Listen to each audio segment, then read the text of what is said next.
Let me check it here.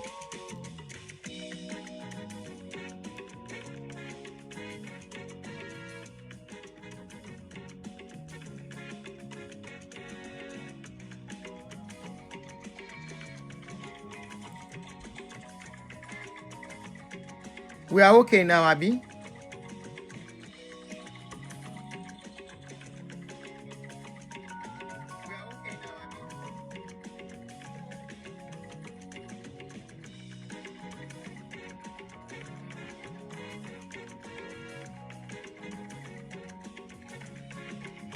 All right, guys. Good.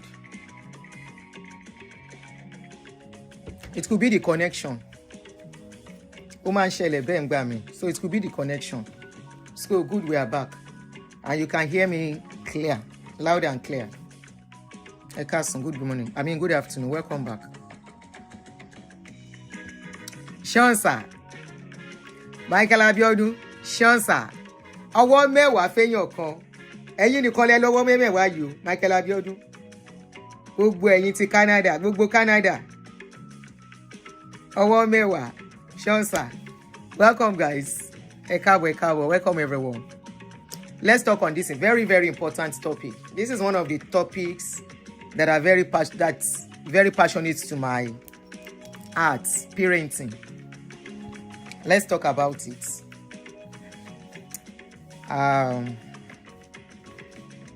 Please just help me to double click. It's not showing on Facebook. Can you show lórí Facebook or what? Let me check. Can you show lórí Facebook? Ó dà pé kò show. I can't see that there is any view. Again, wo Facebook ẹjọ.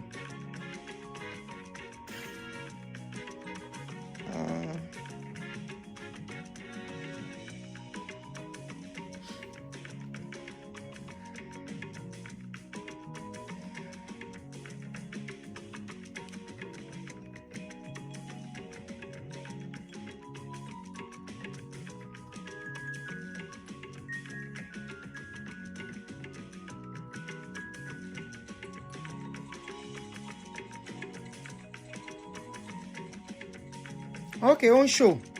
But me mo bóyá àwọn èèyàn rí, I don't know. Because there is no view on it, so I don't know what's going on. Kó má yẹ pé gbà tá ṣe tán lẹ́ẹ̀kan wọ́n ti report me again. Àwọn religious families. But all in all, I will continue the show because I can't see that there is any view. So I don't know what's going on. So I might just leave it like that. All right.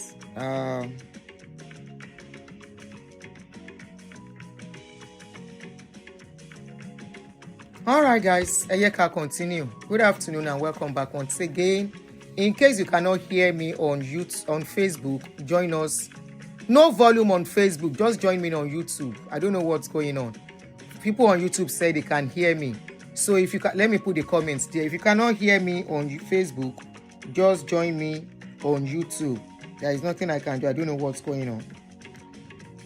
Because I can't see that there's any... There is volume. There is volume. But in case, just join me on YouTube. There is volume, Sha. What you check and see. Just join me on YouTube in case.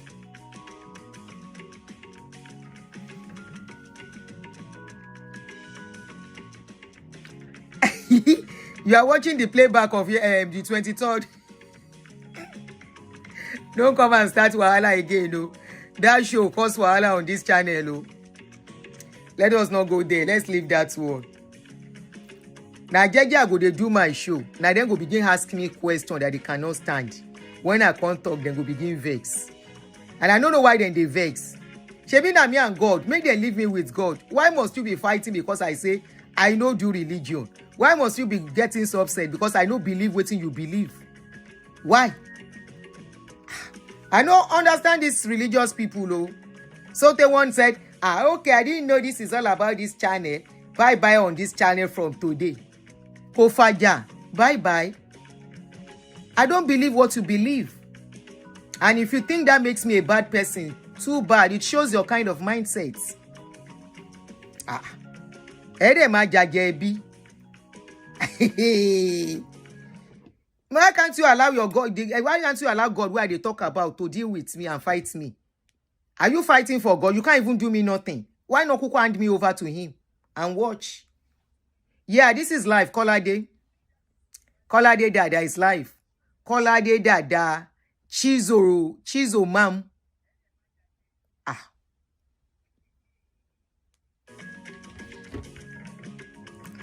Ere ma ja for long. Anyway, let's continue. Welcome back, like I said.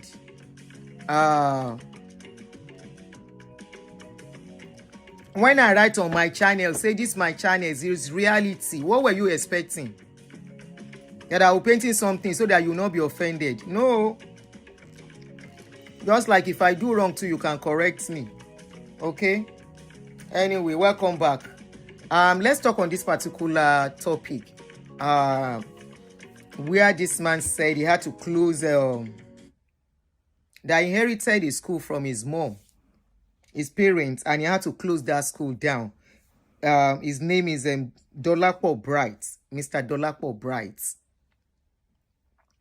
Oh, you are married to a Yoruba person. Okay, all right. Ìyàwó wa, so yawa ìyàwó. All right. I have been seeing your name, your comment most times. So I understand now. All right. So, they come and disturb me. Mo wà lórí show. So, Mama, please don't be offended. Are you an atheist or just against bad practices in Christianity? Kí lorúkọ ẹ? Dynamite, or I think that's your name. I can't see very well because the picture is covering it. I'm not ready to say anything. It's got nothing to do with you. So, I'm not saying.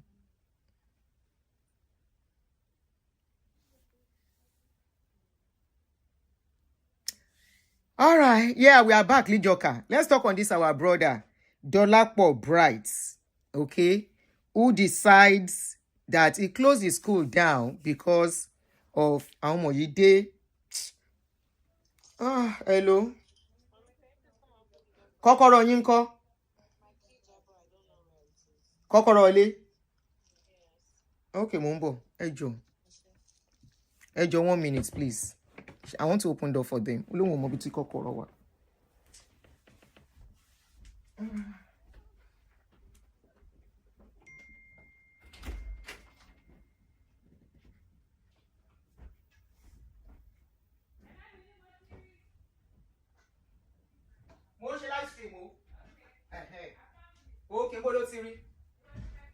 oh, what did I tell you? All right, you can live stream me.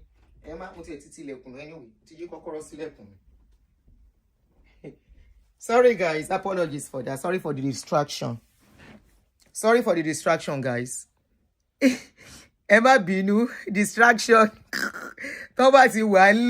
Is when they are not at home that I always enjoy live streaming. Once they are at home, especially that Sisi, my twin sister.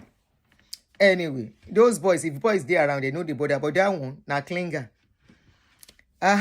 So this particular man wrote something on why he had to close the school he inherited from his parents. He said he closed it down. And he mentioned the reason why he closed it down. And it actually calls for concern. It calls for concern in the sense that most of the moral decay we are seeing now is one of what this man stated was one of the reasons. It's one of the reasons for the moral decay in the society. Have you ever wondered when you will see students graduate, some will tell you they have master's holder, they are master's holder, they cannot construct good English. And you wonder, which school did they go? Some will speak, you would think they did not even go to school at all. Then you wonder, what's going on? Now, let me quickly read what this man said. And I'm going to make the show a call-in show, because I think this affects a lot of parents and school owners, parents, school owners, and students too. Okay, so this man wrote, he said, I took over my mother's school in the 90s. The school was established in 1972. I had to close down the school in year 2006 when the pressure from parents of my pupils and students to help the children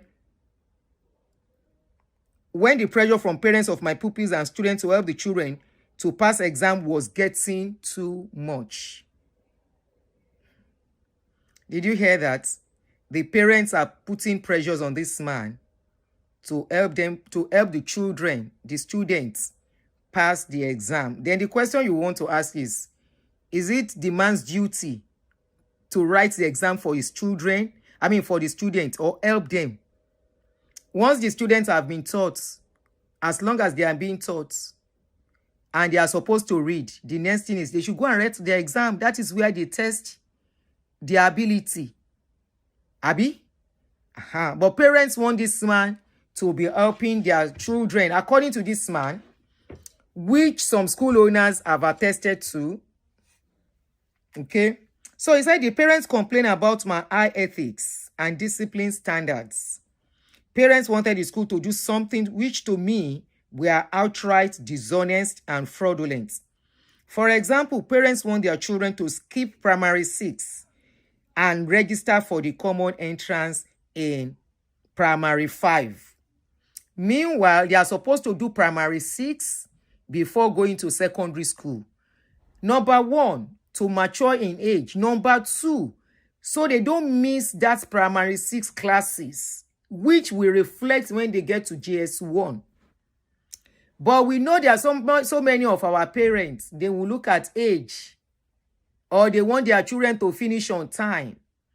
And a child of 8 years, they will push that child to go into secondary school, irrespective of whether the child is brilliant or not. So this man said they wanted to be doing that, and he said no. He said this required forging some documents.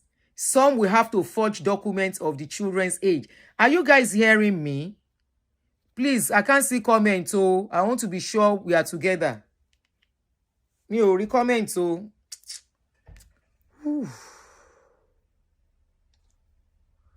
Okay, I can see one comment from say Facebook. Now, only YouTube me ò rí comment, okay? Inyang says, what parents do to help their children excel? I have witnessed the dishonest things, especially women at the vicinity of the examination hall. Let me pin this comment.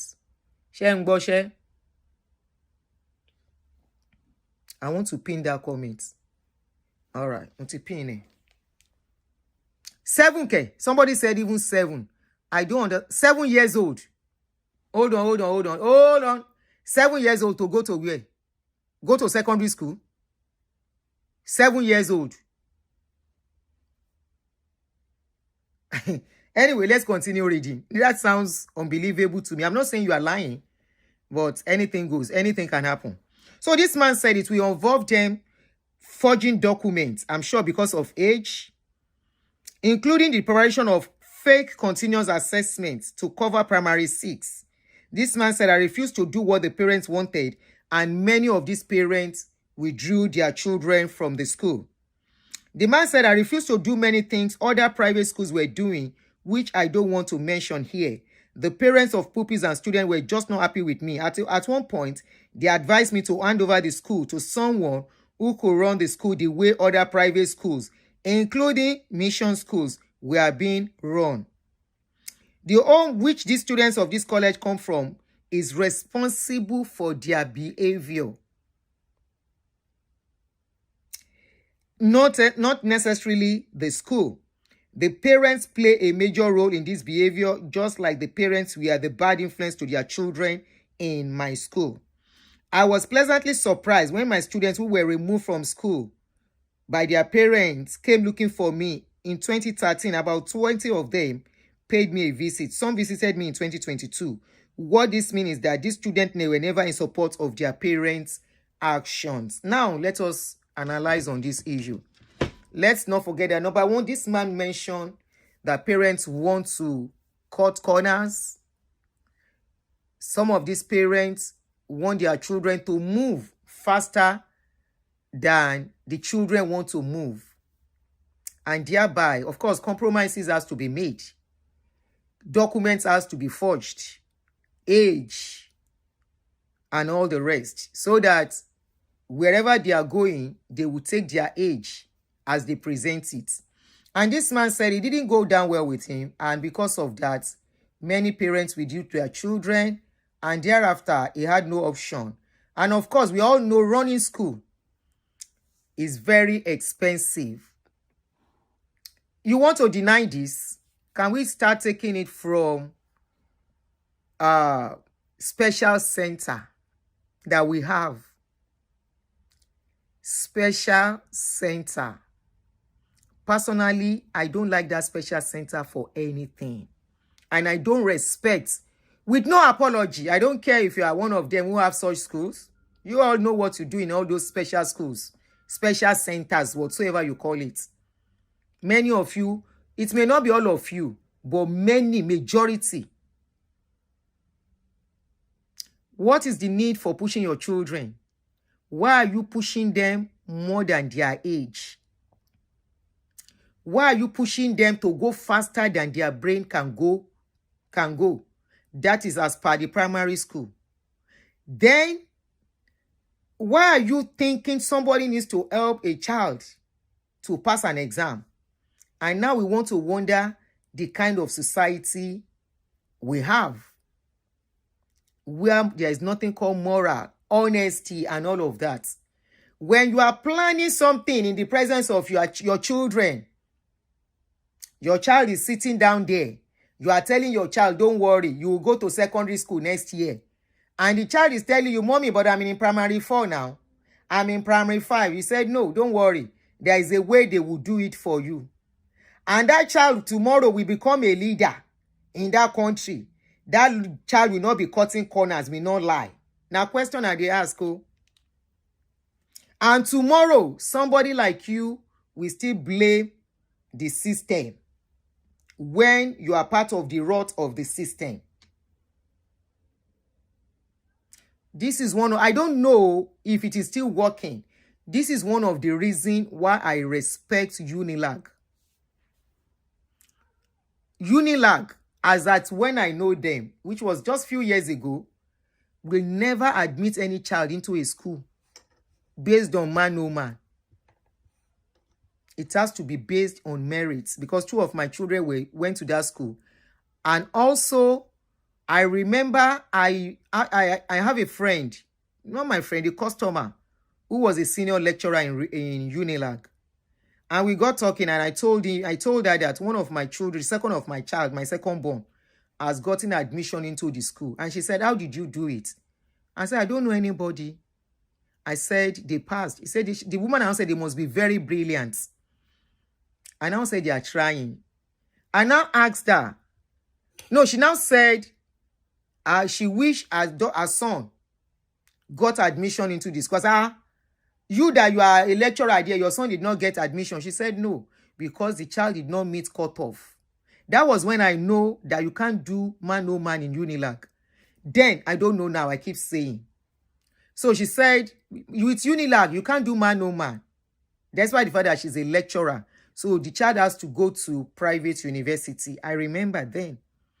Now, somebody was asking me that what is a special centers. Special centers are places where children, if they fail WAEC, they can go and rewrite that WAEC there. Some is GCE, so they will go there and do that exam in that special centers. They always say they are preparing those children for, so they will be going like lesson that you go, what we call lesson in those days, where there you go when there is holiday or when school is going on, but it's not a school. It's called special center. That's what they call them, Sha. I don't respect results from such places. Sorry, with no apology. With no apology. Because most of those special centers, the day I came across few people who went there, I asked, how do they help people to pass? They say, Hardly will anybody go to special center, they will not pass. I said, hardly. How? And he said, they prepare them and they help them.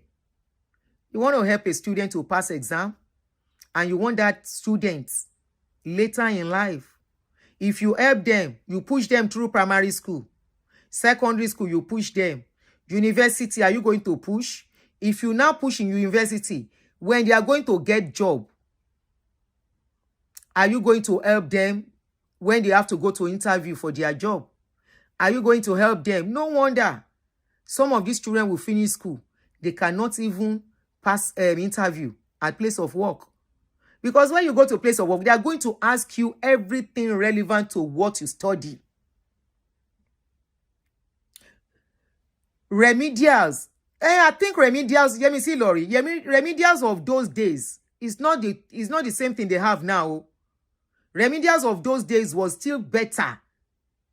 Because the remedials of those days, you will still read and you will still have to do the exam by yourself. Nobody is going to help you. Or beyond the one share, I don't know. I didn't go for remedial. Me, I passed straight on. I passed my GCE first attempt, WAEC first attempt. So I don't know. But you see, most of these things, this man was saying something. He said most of these failures is from the home. When you are teaching your children how to cut corners, you are only building them up to be bad influence later in life.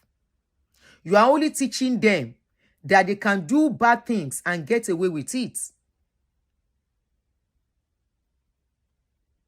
Okay, Unilag refused my brother all because of one mark. Their cutoff mark was 285 and my brother mark was 284 for medicine, but it was refused. I have to take him to Abu. That is what I know about Unilag, honestly.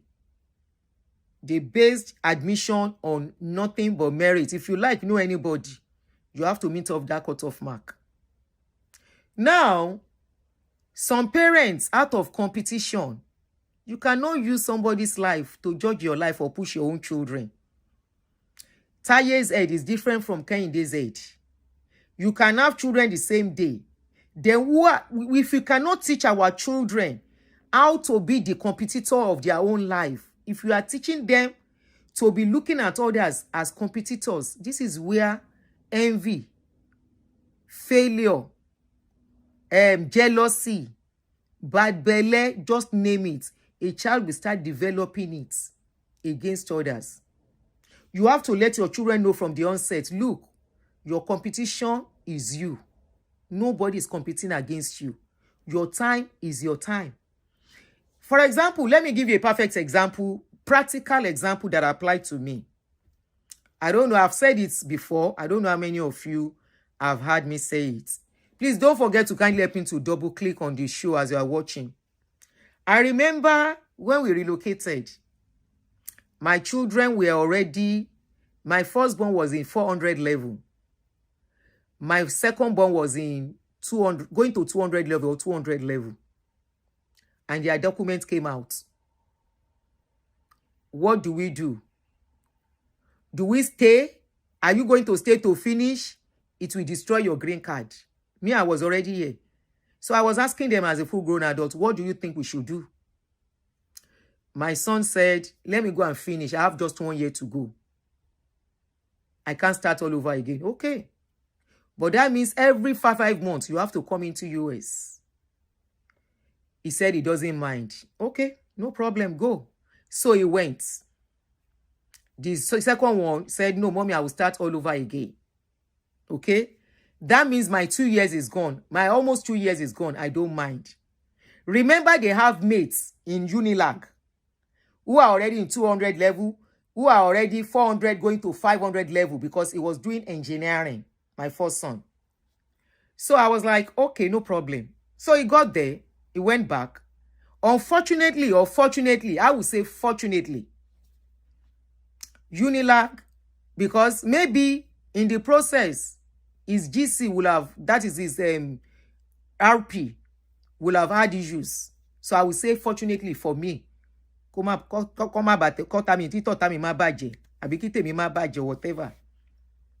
So On getting there, going back home. Before then, they were on strike in Unilag. All the universities were on strike that year. So he got home thinking they will soon call off strike. 2 months after, they've not called off strike. At that point, he became frustrated and said, Mommy, please, I want to come back. I said, you want to come back? Go and look for ticket, money for ticket. I told you to stay. You said you have to go. So he came back. By the time he came back, at that point, he was thinking, shortly after he came back, they resumed back to Unilag. His mates were in 500 level. He is here. We were waiting for his transcripts. I have told you the story. We were waiting for his transcript, thinking by the time his transcript comes in, probably he would just go in, maybe 300 level or 400 level. But by the time his transcript came in, 2 years after, his mates were already done in Unilag. Not only done in Unilag, they were about to go for service. By the time his transcript came in, we went to apply. They said if he has to continue with the course he's doing, he has to be a full-time student. That he don't do online or part-time. And he has a good job, number one. Number two, that job is needed too, for obvious reasons. At that point, we were in a box. I know what that boy will be thinking. He's not a boy. What that young man will be thinking is a man now. I know what he will be thinking by then. I'm just using this to encourage us parents. Do not let us push our children. Every one of these children, they have their time. They have their season. All they need from us is encouragement as parents. All they need from us is that backing that I am here to help you attain your heights. All they need from us is to hold their hands and say, yes, you can do it. All they need from us is that encouragement and love to make them strong to face every challenge they will be facing before they can stand on their feet. Because I found myself in that position at that time. So by the time his transcript and we applied all of that, they said he has to be a full-time student, blah, blah, blah, blah. What do we do in another fix? I thought of it. So I said, what do we do? My son said, as it is, maybe he will not go to school again. Oh, Nilosi school, okay. I know the job you are doing. By the time you get to a certain age, a stage, well, you will go higher. It will take you to places, I know.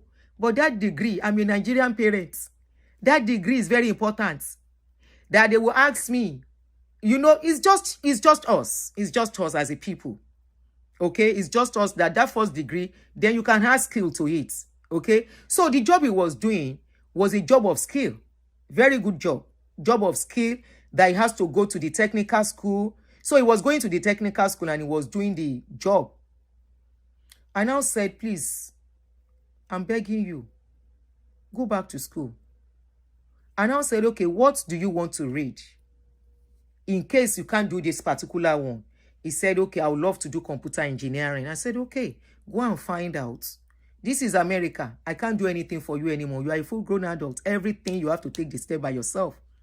I said, make inquiries and all of that. At that point, that child was like, he just doesn't want to. He was just fed up. I know at that time he was thinking of his friends who were done with school because they communicate. He was thinking of his friends who are already going for service, youth corps. At that point, Tija Majek and Shesho, yeah, look at the topic. At that point, he was thinking, how will I tell my friends I'm just starting? So I was able to put all that together. I know that was one of the things, those are the things that are on his mind. So one day I sat him down and I explained. I said, I know what you are thinking. I know your mates back in Nigeria are already graduates. I know now you want to start from the beginning. How do you tell your friends that you are in year one? How do you want to tell them you are starting over? I said, I understand. I said, look, in this life, you are running your race. This is your own race. Okay? Don't look that your friends are already graduates in Nigeria and they are doing service. This is your own race. This is how it is meant to be for you. And I had to really beg him. I am telling you, This my son will never tell me no. But at this point, he was saying no. And I had, at that point, as a parent, it's not the time for me to fight him. It's not for me the time for me to start saying discouraging words and be like, you don't want to read, Abby. You want to become useless in life, like some parents will have done. You want to spoil my home. No, he's not spoiling my home. This is about his life. You want to shake kinikon, omo kinikon. No, I was not going to do that to my son. I was not going to discourage him. I was not going to bruise him. I will not be the one to make him give up in life. Instead, I will let him. At that point, I had to get double strength. I needed strength at that point for my life to take care of them. But at that point, I had to double that strength because of him. And one day, I took up that courage. It was even a voice note that I sent to him. I sent him that voice note. I made him say reason why he has to, whatever support he needs. And I kept telling him, I am here. Just tell me whichever way you want me to assist. If it's going to mean you not doing anything in the house again, that's fine. Concentrate. Please, you can do it. I keep saying you can do it. I keep saying you can do it. He said, Mommy, it's not going to be that easy. How can I be working full time and I will still be doing 2 schools at the same time? I said, son, you can do it. You can do it, son. I know it's going to be tough. I'm begging you. I begged. I'm telling this story to inspire many parents that might be looking at me. Never give up on your children. If the world is giving up on your children, you dare not give up on them.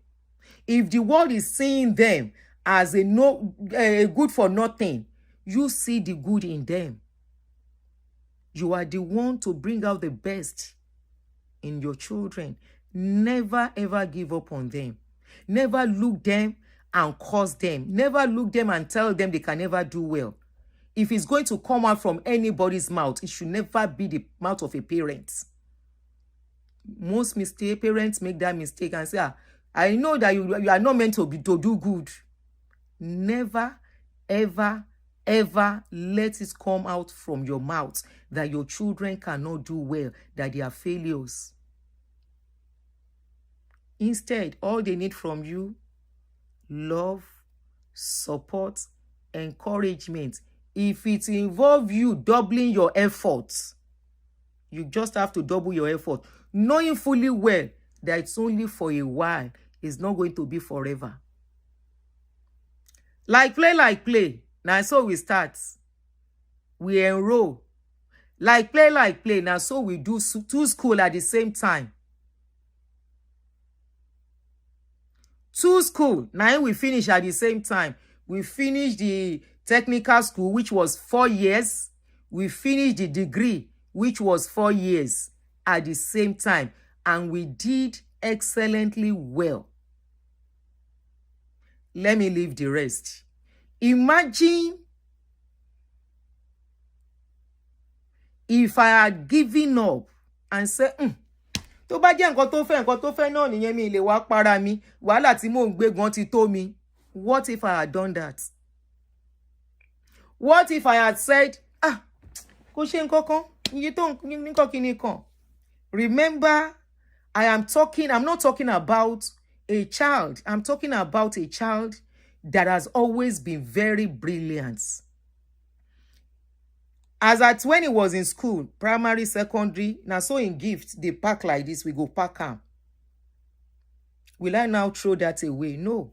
Now, let's now take it back to, even if the child is not that brilliant.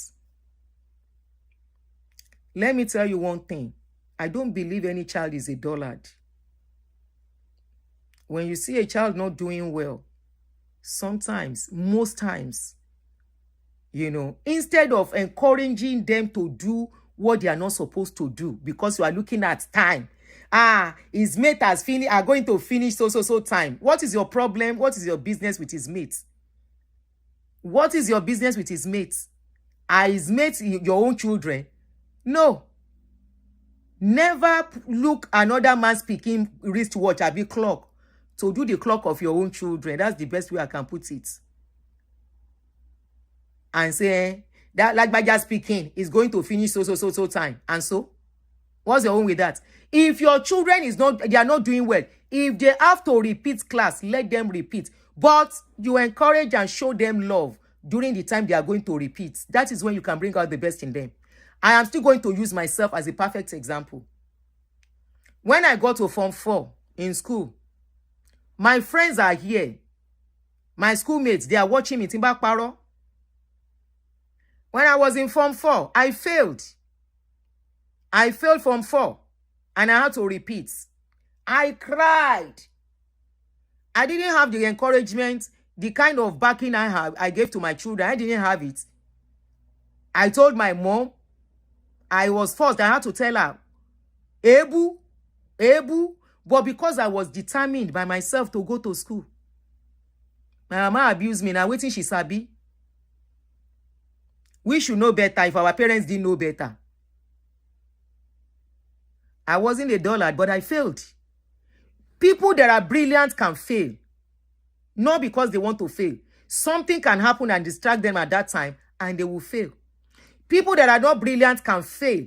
And when they repeat, they will become good. Somebody says students don't repeat again in Nigeria. Ironio. Adediti, are you joking or true? They don't repeat. Why? During our time, Mimi repeats. I repeated Form 4.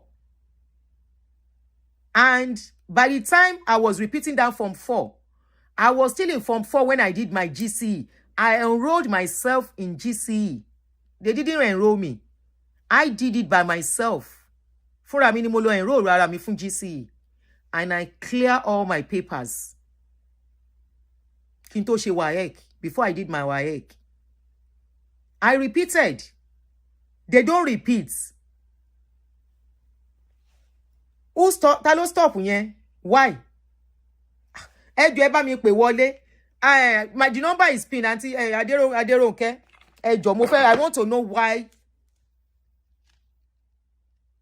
one repeats. Now they push them like that.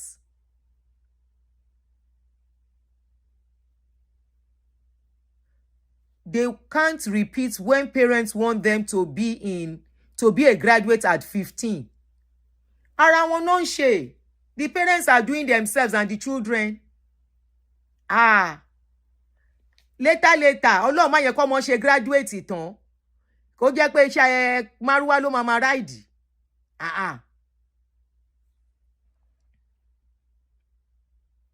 Many of the private schools do not repeat classes except public schools. I'm a teacher in Nigeria. Well, that's not nice. Somebody said that's not true. They still repeat. They said they don't repeat again. Or if the school insists, if the school insists, the parents will change the school. That is exactly what this man was trying to say. This Mr. Dolapo. So they will change their children to another school. Any parents doing that is only doing himself or herself. So if you push your children, eleru aberu anybody. Why can't the child repeat? Toba repeat kí ló fẹ́ ṣẹlẹ̀. She will be ashamed. She will be feeling shy. And you think changing school is the best for that child. So when you change the school, will that now make the child do better? Or you will change the school to a child where this thing is compromise. Me understand the new. Why Tomo feel a chase kò lè repeat o. Àbí bọ́n ṣe ń ṣe labroad náà nìyẹn. I don't know. Because I remember at least the corner àwọn ọmọ mi lọ sí secondary school bí. And I know all the results is always posted to me. There was a time when it was not meeting up at a point. They told me the class it was lagging behind. And we both sat down. We spoke about it. What is going on? This and that. And the boy said, Mommy, don't worry. I will concentrate more. And He did, and he did better, and he did well. He did well. At the end of the day, he got full scholarship. This is where parents are very important in the child's life. I know when a child is still in secondary school year, if the child has problem with their classes, they will email you, they will call you on phone, they will let you know. This is what is going on. Oh.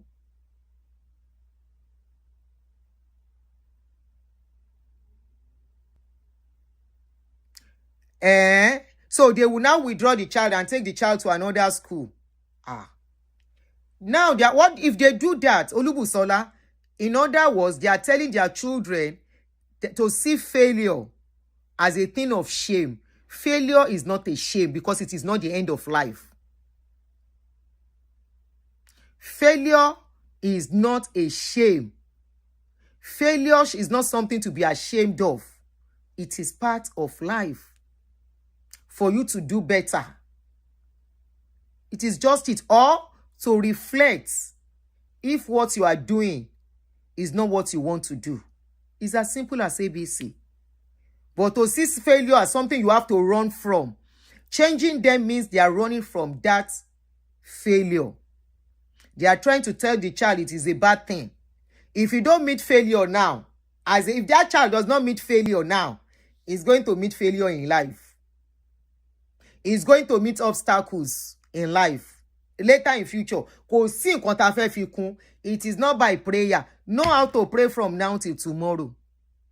There will be that obstacle in one way or the other. That is how life is. Okay, it's because the money is very expensive. Maybe that is why one man nearly paying Peking, because the Peking he failed.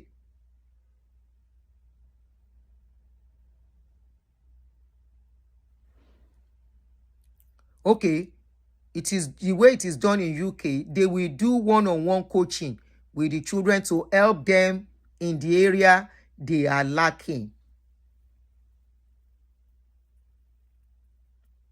Who is saying, but wait, Clement, I don't understand what you mean by but girls grow faster than boys. I think for a boy child, it's okay. What has that got to do with the classes they will be?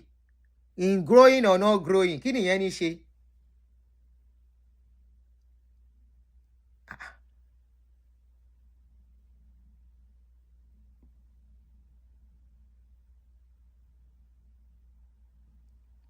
Okay, more your love. I now get your comment and the comment of the other person that they will inform the parents. Okay. Because, okay. Now I understand. Does it mean, maybe they give them report card in the Nigeria too and they tell them this is the area your child is weak. Abi, they don't do that. You don't do that, whereby if a child, maybe they give you report card, then you as a parent, you don't go for your open day. Open day, that is the job of open day, to see areas where your child is not doing well. Abi, somebody please help me. Don't they tell where I go, where my children go school? I don't forget some of those things small. Because open days are days to look at your children's school work. I remember in those days now, Abi, you go for open day. When you go for open day, you look at the teacher will talk to you one-on-one. You have access. That's why me, during the time, despite my busy schedule, I'm the only one doing it. I don't miss my children's open day for any reason. That their open day is very important to me. Because number one, it helps the children emotions and morals. They will be happy when they see you. Immediately I'm coming down from the car, my children are already waiting for me. And once they see me, they hold me by the hand, very proud of their mom. And they stay by my side. I start looking at their work one by one. The teacher will tell you, you will look at their subjects, all the subjects one by one. Then you will ask questions. How the child is doing in the school, in the class. The child's relationship with the other children. Only in private school. Okay. Ṣé wọ́n ṣe ń ṣe ní kíní? PTA no man ṣe ní public school. It's called Parents Evening Ma. They call it open day when my children were going to school. So it has changed. They used to call it open day when my children were in school. So that means it has changed if it's Parents Evening. it used to be during the day. That particular day, there will not be classes. So as from, I think from 10 a.m., the school is open for parents to start coming in. You will check your children. Hold on. Oh. The teachers in private schools are at the mercy of the parents in Nigeria. Ah.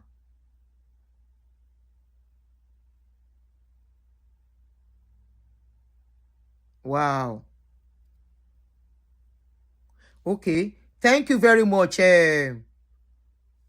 Sorry, I can't see your name very well because something care. Tao bless care. Okay. Students don't repeat classes in the UK, primary and secondary, until they are about doing their final year in secondary school. And if they don't do well, they will have to repeat the exam. So it still boils down to the same thing at the end of the day.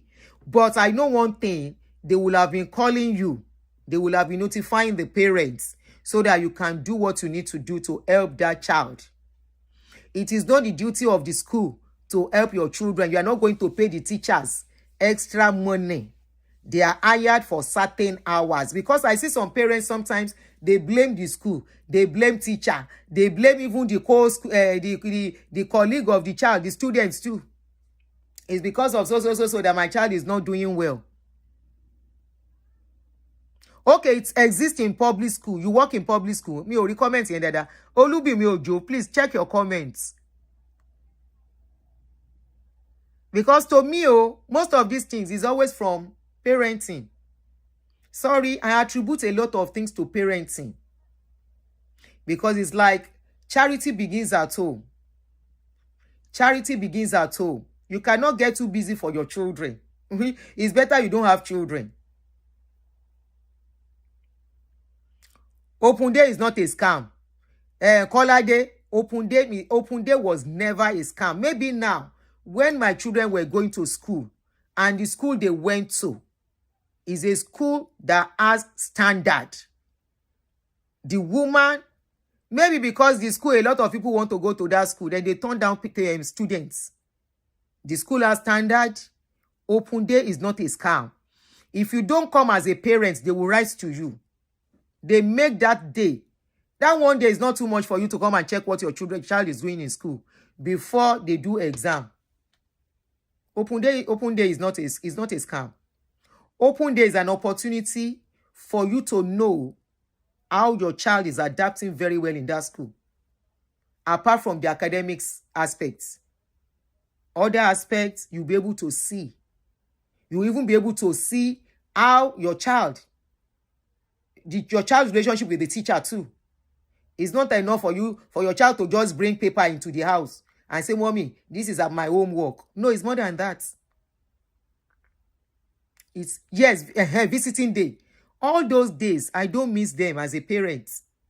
Despite my busy schedule. Sometimes I feel just come from markets. Maybe on the second day, then go do open day. I go no matter how tired I am. I must go. The one for secondary school, I go cook. And the cook where I carry go is for my children and their friends. Not for my children alone. I go cook food where all of them go chop together, where I go sit down with them. We go gist. I go ask questions. I go check out their books. This is where you will check their notes, if they are taking notes steadily. A child will not take notes in school. What are you expecting? A child missing class. What are you expecting? A child that is in class while others are writing is not writing the notes. What are you expecting? Even during our days, we have such students now. Now fail, then they always fail. When you are writing notes, they will not write. Now that time you go here, oh no, they show the yummy notes here. Oh, the yummy notes here. When the teachers wants to mark notes, to check your notes, to mark. We get some of them where they write notes. While you are writing notes, you are busy fighting or gisting or gossiping. Yes. All this thing is always from childhood.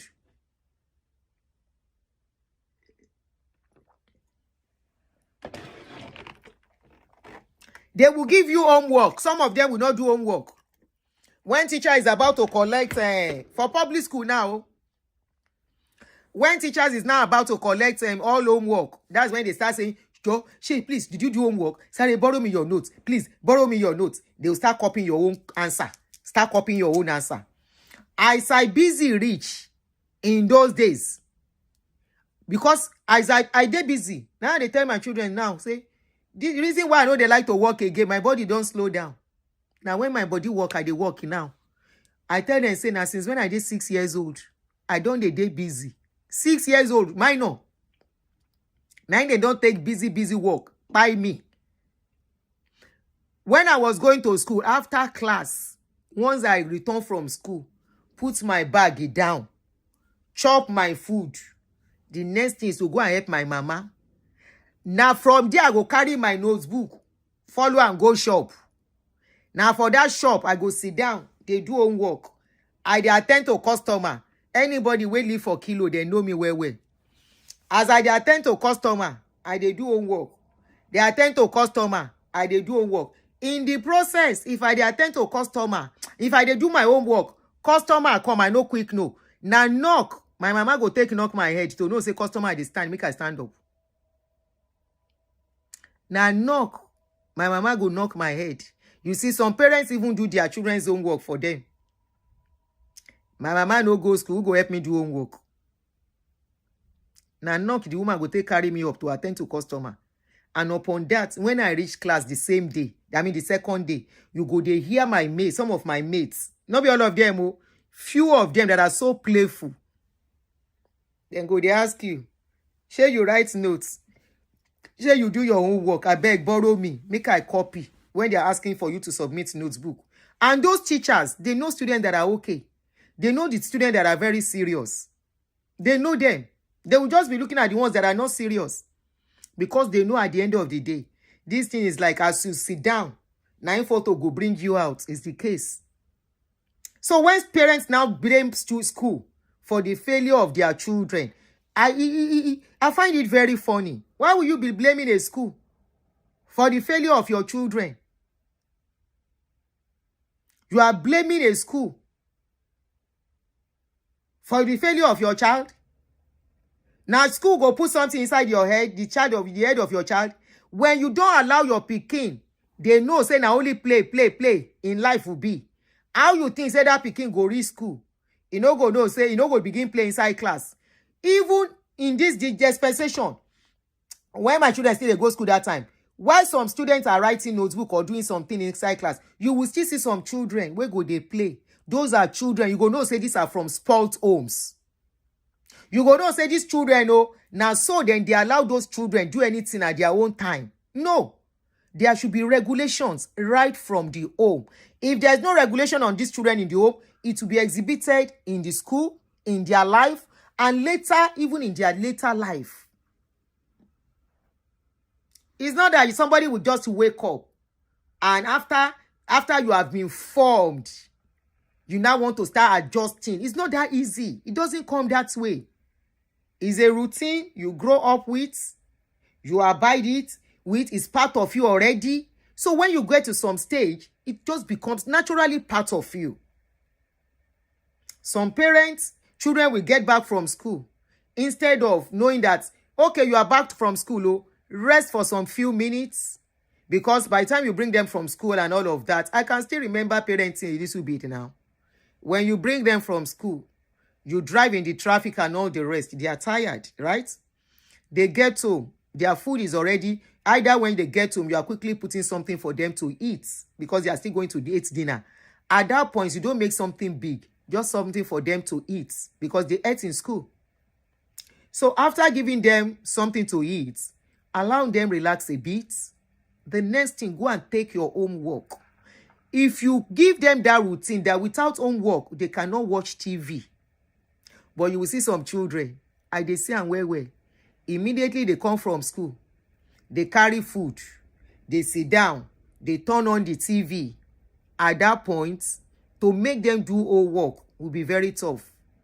At that point, they don't disconnect from anything school. All they want to do is to watch TV. And parents will allow them. Maybe now later in the evening, when pikin don't sleep, parents go come remember, say, pikin no do homework. Pikin go school. All those are part of the mark. they give children. How they do homework is counted. Their notes is the same thing all over. They will check how you write notes. You have a mark for that. Even up to university. How you do your homework, they mark that. It's part of your mark. Your attendance in class is part of the mark. So it's not enough that your child is going to school every day. Is your child writing their notes? Is their notes up to date? It is not the responsibility of the teacher. The teacher will write notes for them and say, yeah, do your notes. It's the duty of your child to do what the teacher say. It's not the duty of the teacher to force your child. And that is why in this place, as in they do am, then go call you, say, share your pikin, oh, you dey monitor am. Then go call you, say, a particular subject, oh, your pikin is not doing well in that subject, oh, 1 or 2. Check that pikin. And like I said earlier, if they called you that your child is not doing well, you are the one to, they are telling you it is your responsibility. They are telling you, as this your pikin no do well, it is not them. Go and check why that child is not doing well. You cannot put the blame on the school or the teacher. Because the problem, if it be say whether your child is too playful, if it be say whether your child know the right note, like I said earlier, if it be say even for the house, now you spoil the pikin. Now go spoil pikin finish, come put the problem on outsider. If you are not ready to be intentional as a parent, you will blame yourself in future. And I will tell you, Kinogbede, it is never easy. I will tell you, it is a time where you self no go know where you dey.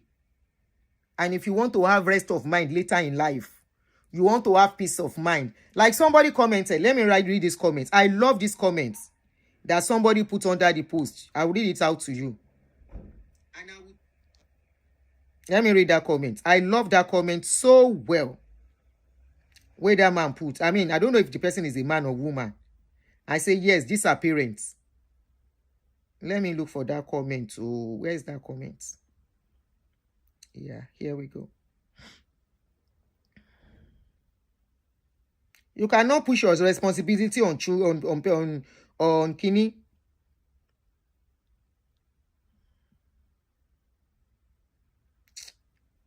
Comment here.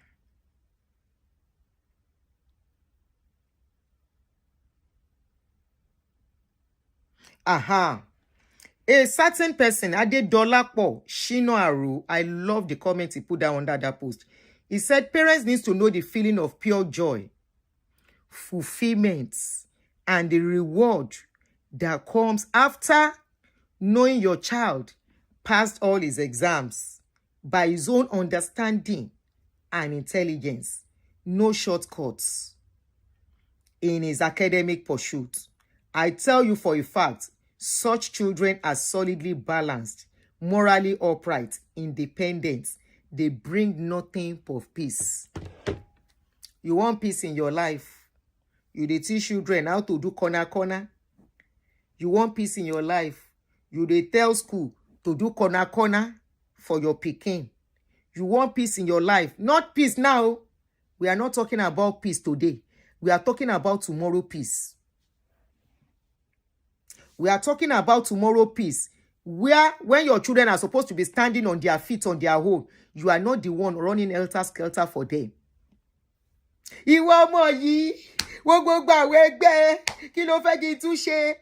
How was the foundation? In this country, by 18 years, they take you off being responsible for your child. They believe that child at 18 should stand on their feet.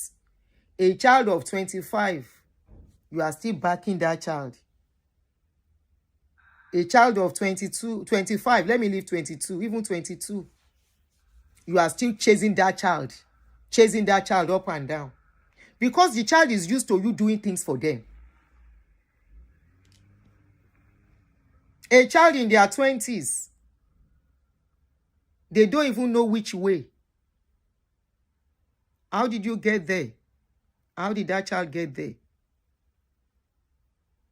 Was that child allowed to be responsible from the beginning? Was that child allowed to know they have to take some responsibility? It starts from when children are little, very little. As little as 3 years old in the house. Let me leave 2. As 3 years old, the moment they know their feet is solid on the ground, they can walk around. Yes, you can call in. The number is there. Where is that phone? Okay. Bóyá àwọn èèyàn tiẹ̀ ti ń pè o. Let me check the phone. Okay, it's on. Yes, you can call in. Okay, some people have even called in before. Speak harder. Hello? Let me put you on speaker, please. Hold on. Bluetooth mode. Connected. Oh, yeah. This is such a good topic. There's so much to unpack, if I'm honest. The more you talk and the more I'm processing things. I think there's some part that I think, how can I put it? I think some parents forget that teachers. Please don't use too much phone, eh? Let your English be clear for our understanding, sister. Me. Oh, sorry, maybe because I'm far. Teachers are providers of knowledge, but they're not the ones to enforce it. It's teachers. Parents that do that. Yeah. And parents are enforcers of so many things from the minute the child is born. I think a lot of parents sometimes, and I don't blame them if I'm honest, because life is life for a lot of people, but it's still not an excuse. I think that, okay, I'll talk about, I think there were some comments about Western education. Yeah. So in West, you don't repeat at all. Only when you get to, I would say, exams in secondary school, final year, college, and then university. So we have college in between. I don't really think Americans have that, but we have that in between. They have college here too. When you get college stage, because that is, you're considered an adult in the UK. So, you know, there's that. The reasons why they do the open days is because the duty of the parent to be aware of what is going on with their child from the onset. Hence why if your child isn't doing good, they will alert you. They will tell you this and this is wrong, this and this is right. This is what you need to do to help the child to meet up. A lot of people forget that or don't understand it. And to be honest, I think it's something that should be encouraged within, I guess, the African world of study, because people are they're running around with this bill, this problem, this and this and this, but they're forgetting that these children need their engagement constantly, especially from an age. And this is where a lot of parents really need to wake up now. I mean, there was a comment that was on here that someone said that a lot of parents are doing their children's homework. That is very true. If you see on some social media pages, some people are using it to do skits. What are they using to do skits? As if they're the ones doing they'll be complaining that teachers stop giving our children heavy homework because they are the ones doing the homework. Oh, I think I've come across it once. Yeah, that's still a bit of an alarming comment. I mean, alarming be doing as a parent, because that means you don't want that child to know common knowledge. If you ask children that how do you spell cat at the age of 10, they're doing M. Education is so poor now among so many people, and I would say to even to an extent, even the Western world. There's a lot of parents that are not actively involved in knowing what's going on. And this, if you think about it, we just say education, but that means, are you aware of if your child is being bullied in school? Are you aware if there is something else going on? There's so much disconnection when it comes to education, or just in general, connection with people and their children. A lot of people are expecting the teacher to do everything. I mean, look at this.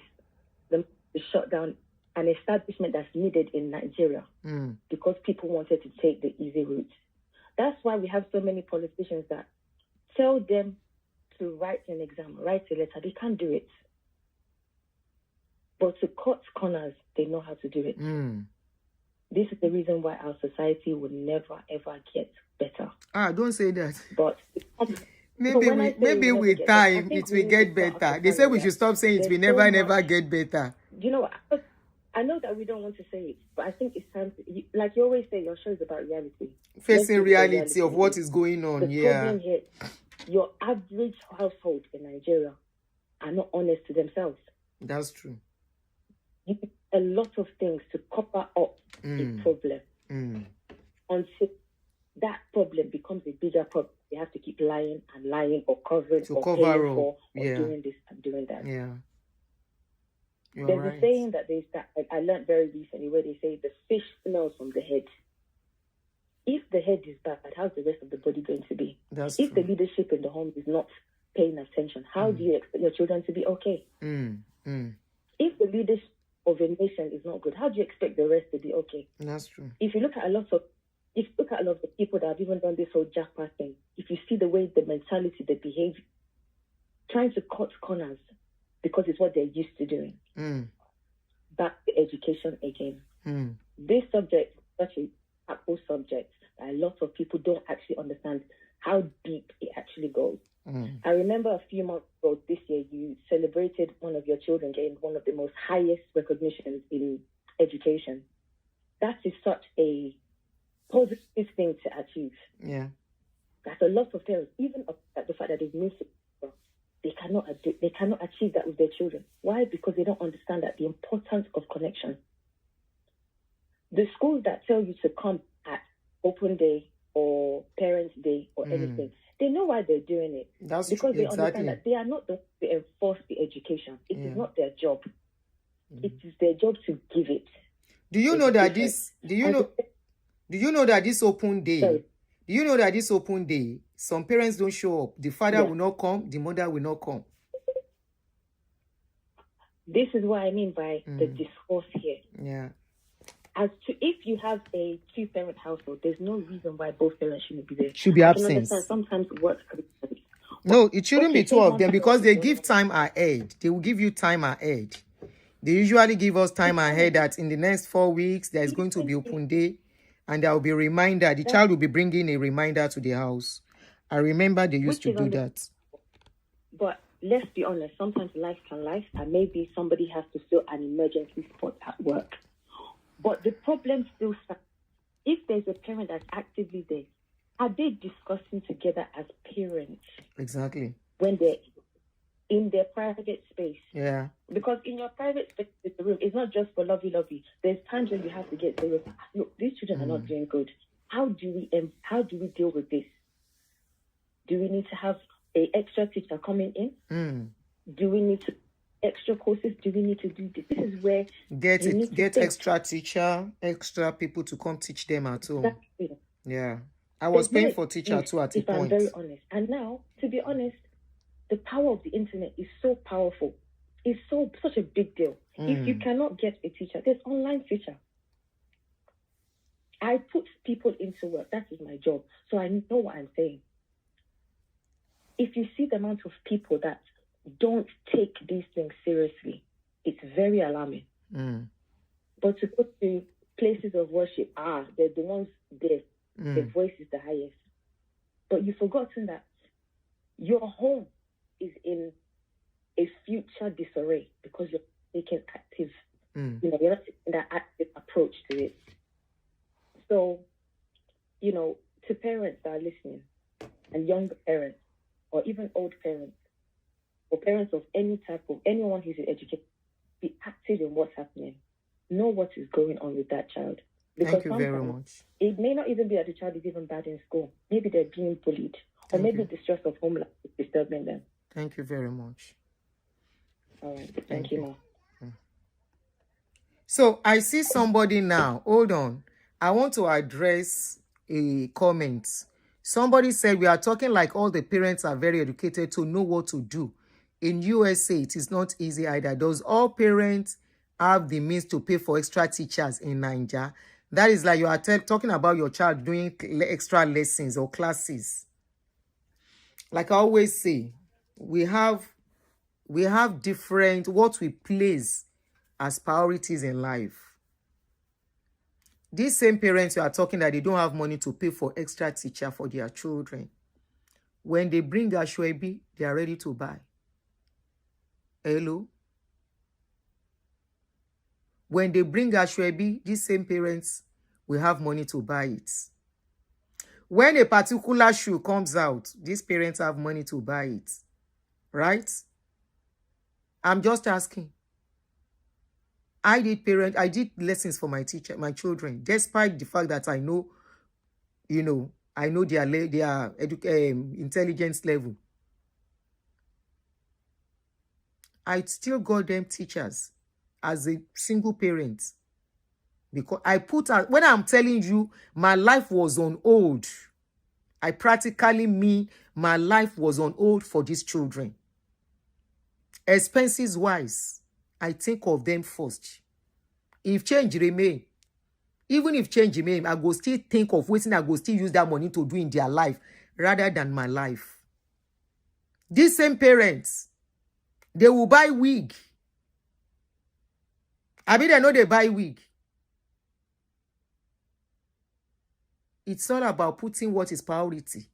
You can't, that is why people should have children they can take care of.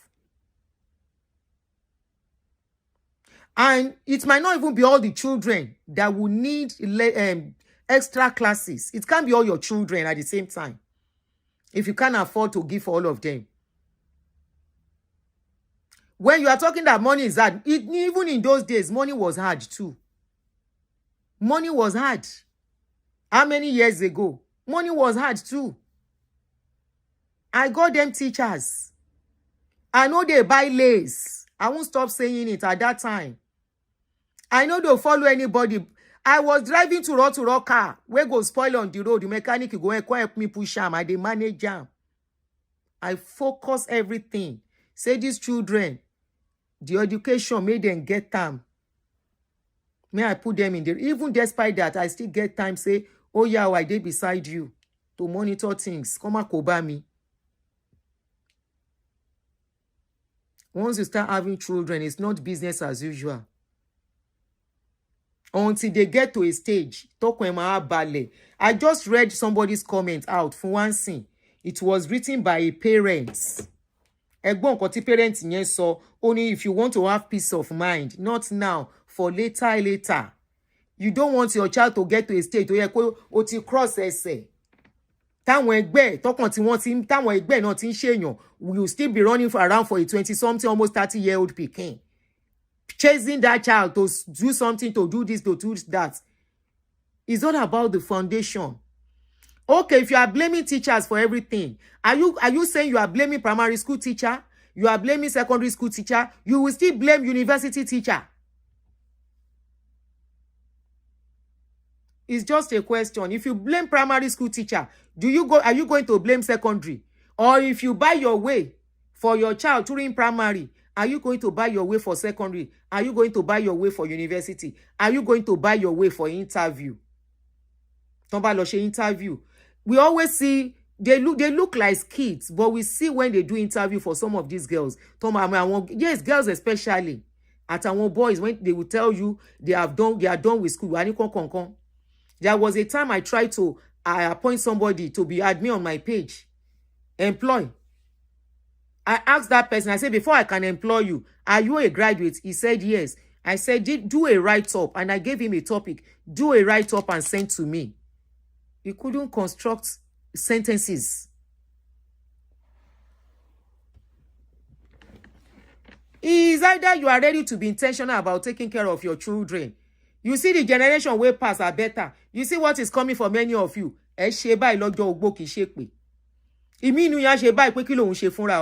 Because by then you can't move your feet again. Both man and woman. We always think Ojo Ale is for women, is for men. You will see that Ojo Ale is not for man and woman. To ba je ki right in your face, ki omo e ko didakuda mu e lowo. You cannot be buying ways for your children. No, they have to walk their way through that way. As in WORK. They have to walk that way.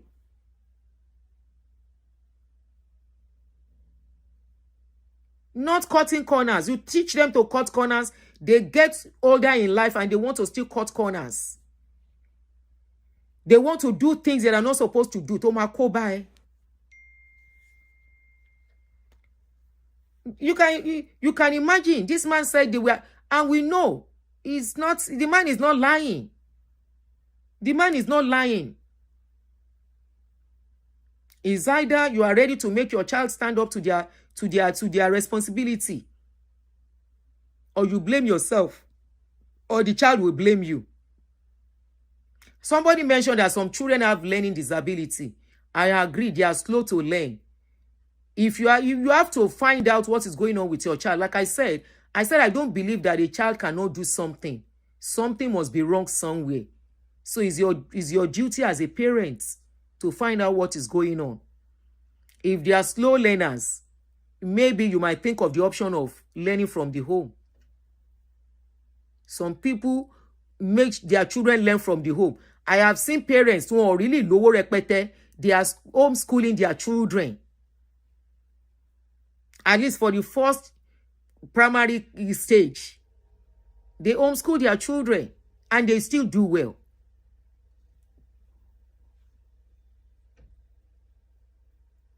Okay, it's terrible. There is this show on YouTube. I can't remember his name. He goes to university to ask students questions. Simple question they can't answer.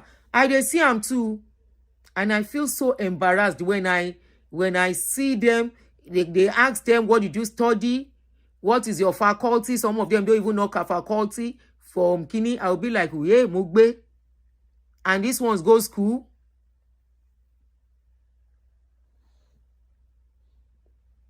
And people want to throw the blame on teachers.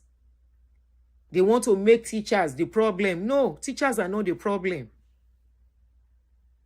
And if you think teachers are the problem, take your school children away from that school to another school.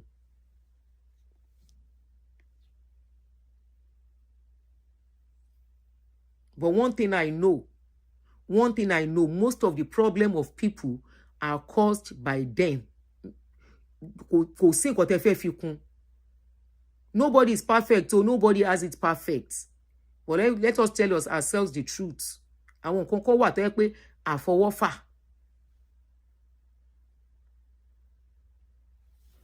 Àfọwọ́fà.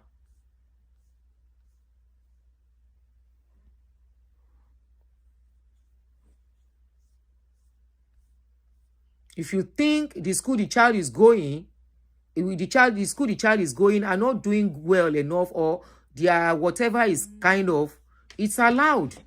That is why you have to be involved. You cannot have a child in school and you not be involved in what they are doing.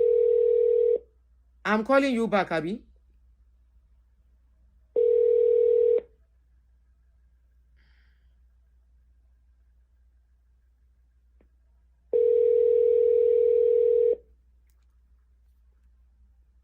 To be involved, you will know what is going on with the child's school. If you are not involved, you will not know. We are talking about parents' day, open day. If you don't go during open day to see what is going on in that school, how will you know? Whether the teacher that is taking care of your children, teacher ain't go gbadun, how will you know? I'm not saying schools are perfect. Don't get me wrong. But in this case of compromising is what we are talking about. Telling school to compromise because of your child is very wrong. You are not doing your child any good if you find yourself in that situation. Instead, let your child go at their pace. Don't push them.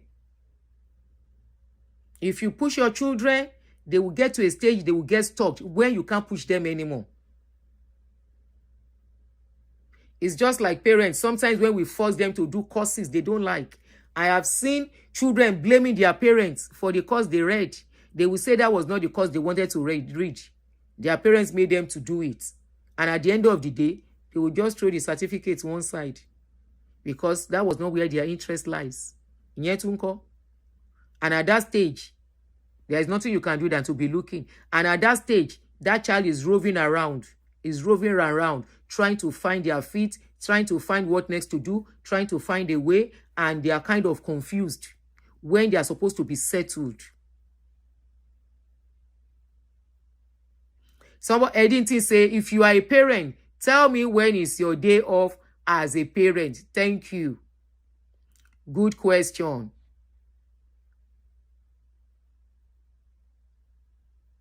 Parenting is a full-time job. Parenting takes a lot. Parenting is not over until it's over ni o. Ṣùgbọ́n gbogbo àtàwọn mi ibi, a jèrè àwọn ọmọ náà. Don't push your children. Pushing them means you are forcing them. And when you force things, it can break. It can affect them emotionally. It can affect them psychologically. It can affect them morally. Forcing your children, pushing them. When we say encourage your children, we are not saying cut corners. We are not saying tell people to make them pass when they fail. Let them know failure is part of life. My last month, I was called. Your son is not doing well in his so classes. Oh, they called me. We checked it. I checked it on the computer. I saw it. They sent me email. I saw everything. And because abroad is not like Nigeria that you can just walk to teacher anyhow, you have to book appointment. I sit down, talk to my pikin, waiting they go on. He explained to me, what do you think we can do? And he explained to me, said, Mommy, do you know I was doing arts in Nigeria before I crossed to... That reminds me, when we were in Nigeria, that was the problem. He was doing commercial subjects. So when he now got here, he now changed to science. So it was now a bit tough adjusting to that science. At the end of the day, I now say, okay, will you change again? He said, no, don't worry. I will see what I can do. You know, Shetiribai, so many things can affect them. I just remembered he was doing art and commercial subjects. So when we got here, he changed fully to science. He was now having issues, I think, with chemistry or so, and biology in one of the subjects here. And they keep calling me. I now said, please. He said, Mommy, don't worry. I will adjust. At that point, I kept encouraging. I will ask, how far? Not all the time. I will give him some space. Then probably one few weeks, I will say, how far? What is your point now? He will tell me, I say, we are getting better. Even though I want him to do further, more than that, I have to just let him go at his own pace. And at the end of the day, with that same science subject, he collected full scholarship. Full scholarship till now. Chemistry is that was what he said. Even when I was talking, that was what the senior brother said, because the senior brother did science too. That one said, Mommy, do you think science is an easy course subject? I said, I know it's not that easy. That even me, I couldn't do it when I was in secondary school. That I know it's not that easy. I give it to people doing science. Me, I'm not good with figures. I can't do maths. The only maths I know is counting money. Tell me to calculate money, I will calculate it without looking at calculator. But tell me to come and do maths. I hate maths till now. But you know what? All my children are very good with maths. The same maths wey me no like. They are very good with maths. So all they need, honestly, is for us to do the right thing by them. I'm not good with maths at all. But tell me to count money. Everybody way close to me know that one. Ever been she help me to calculate 1,000 naira plus one unique kineko. Instantly, I don't tell you without looking at calculator. If they buy market in my shop, why my girl is still calculator, I don't tell her how much the clothes will be. Everything where they pack. But carry any other maths for me. I beg, leave me alone. I can't do maths. I don't like maths. And I'm not shy to say it. I don't like maths. Maths is not for me. Ta ló ń pè? Mo ń pè ẹ́ padà, ó kọ̀ tẹ̀ now.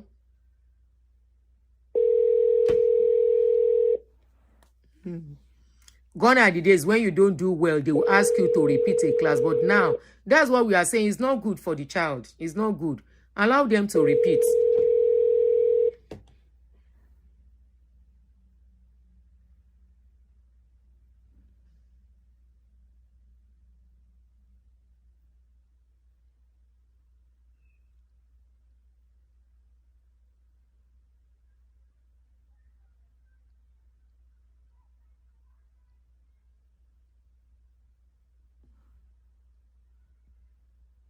You are calling me. I'm calling you back. You are cutting the call. You are madam. Kowo pe ni o. Owo ni o. Lẹ́yìn owó ni. Me, I like money. You know, say na money then take train me. My mama na yaloja. Now, since when I did like six years old, I don't dey count money. Where I go help my mama say, I go count money. Ma mu owo yen, I go carry the money. I go put am for wrapper, tie am, roll am on my body. As young as I was then. Or agbeke owo. How many people know wetin they call ike owo in those days? Ike owo ta fi n pa ọjà. That ike owo dem buy market, you go collect the money throw am inside ike owo. Na the thing wey dem take train me. And since then, I don't know, say me na business I go do for my life. No matter the school where I go. I know say na market go end my life. Honestly. Right from when I did secondary school, I don't dey tell everybody say na markets. No. I actually wanted to be I wanted to go for mass communication. But I didn't get admission for that. But after school, where I go, at that time, this is just one of the reasons when you don't have mentor. Parents are supposed to be mentor to children. And if a child does not have mentor, if children don't have a mentor, they miss way. As brilliant as I was when I was in school, there was nobody to mentor me. So when I didn't get admission for mass communication, I now went to do marketing that I didn't like. I just told you I didn't like mass.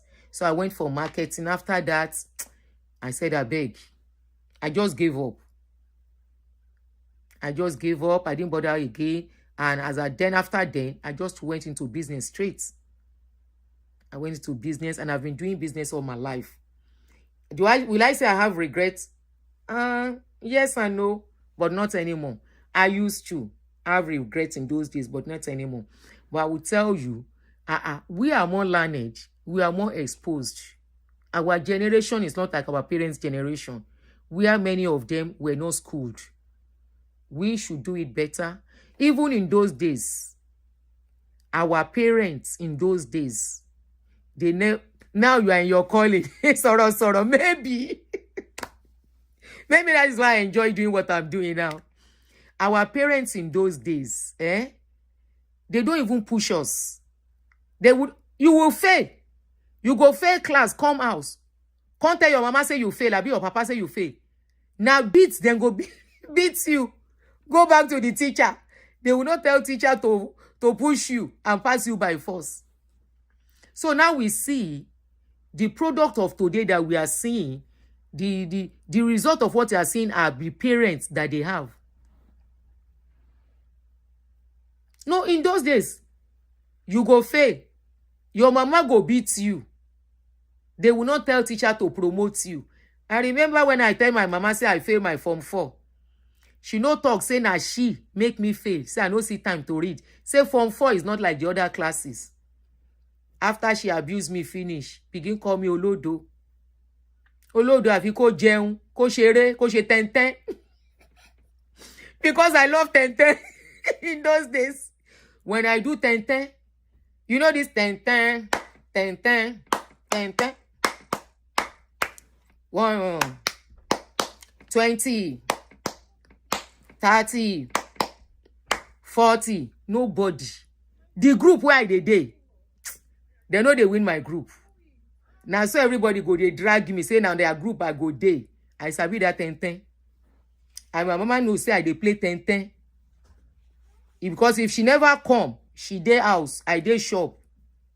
Me and my friends wey dey there, we go dey play 10. She go come meet me there, give me slap.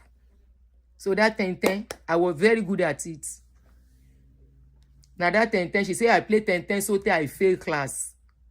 She no go meet teacher, say why my pikin fail. She no go meet teacher, say help me promote am, make I give you money. She no go meet teacher, say I beg. No. Na beat she beat me, say if dem born me well, make I fail again. She say if dem born me well, make I fail again, make I see her. I make she see me. Nobody teach me. Despite the busy schedule. That one no say make she no say make I follow her go shop. I still dey do the shop matter. I still dey do all those things. Upon all of that, nobody teach me. Now by myself, in the middle of the night. 10-10 dey sweet. Olubusola. 10-10 láyé ìgbà yẹn. 10-10 àti àbátálàmọ́. Ta ló mọ àbátálàmọ́? Àbátálàmọ́. Wọ́n ré sí bàtà. Àbátálàmọ́. Where some people go stay behind you, then go dey catch you. You remember that game too? How many of you? Oh yeah, give me a thumb up if you remember Abatalamo. Abatalamo, one si bata, Abatalamo, one si bata, I go yo, parambu yo, awa one bet. How many of you remember? Two people go stay behind you. You go dey fall, then go dey catch you. When you go back, then go catch you, push you back. Catch you, push you back. That game. That game, self, I play and so tey I break hand. Any little opportunity to do play like this and game, I dey play. I go forget myself. My mama go beat me well. You remember? Oh, our childhood was sweet. No phone, no social media, TV self, no day. You go see children come together. We will come together. No fence. When Nigeria was Nigeria, good old days. When Nigeria was Nigeria, no fence, no gates. All of you, Igbo, Yoruba, Hausa, as long as you live together in that same community. I remember where we dey stay then. All of us go come out, begin play on the streets. Oh, I'm reminiscing and it's taking me memory lane. And the one you will draw square, kini Suwe. Is that not Suwe unique pair? I think that used to be Suwe. All those games, I was so good at them. Oh, things have changed, yo.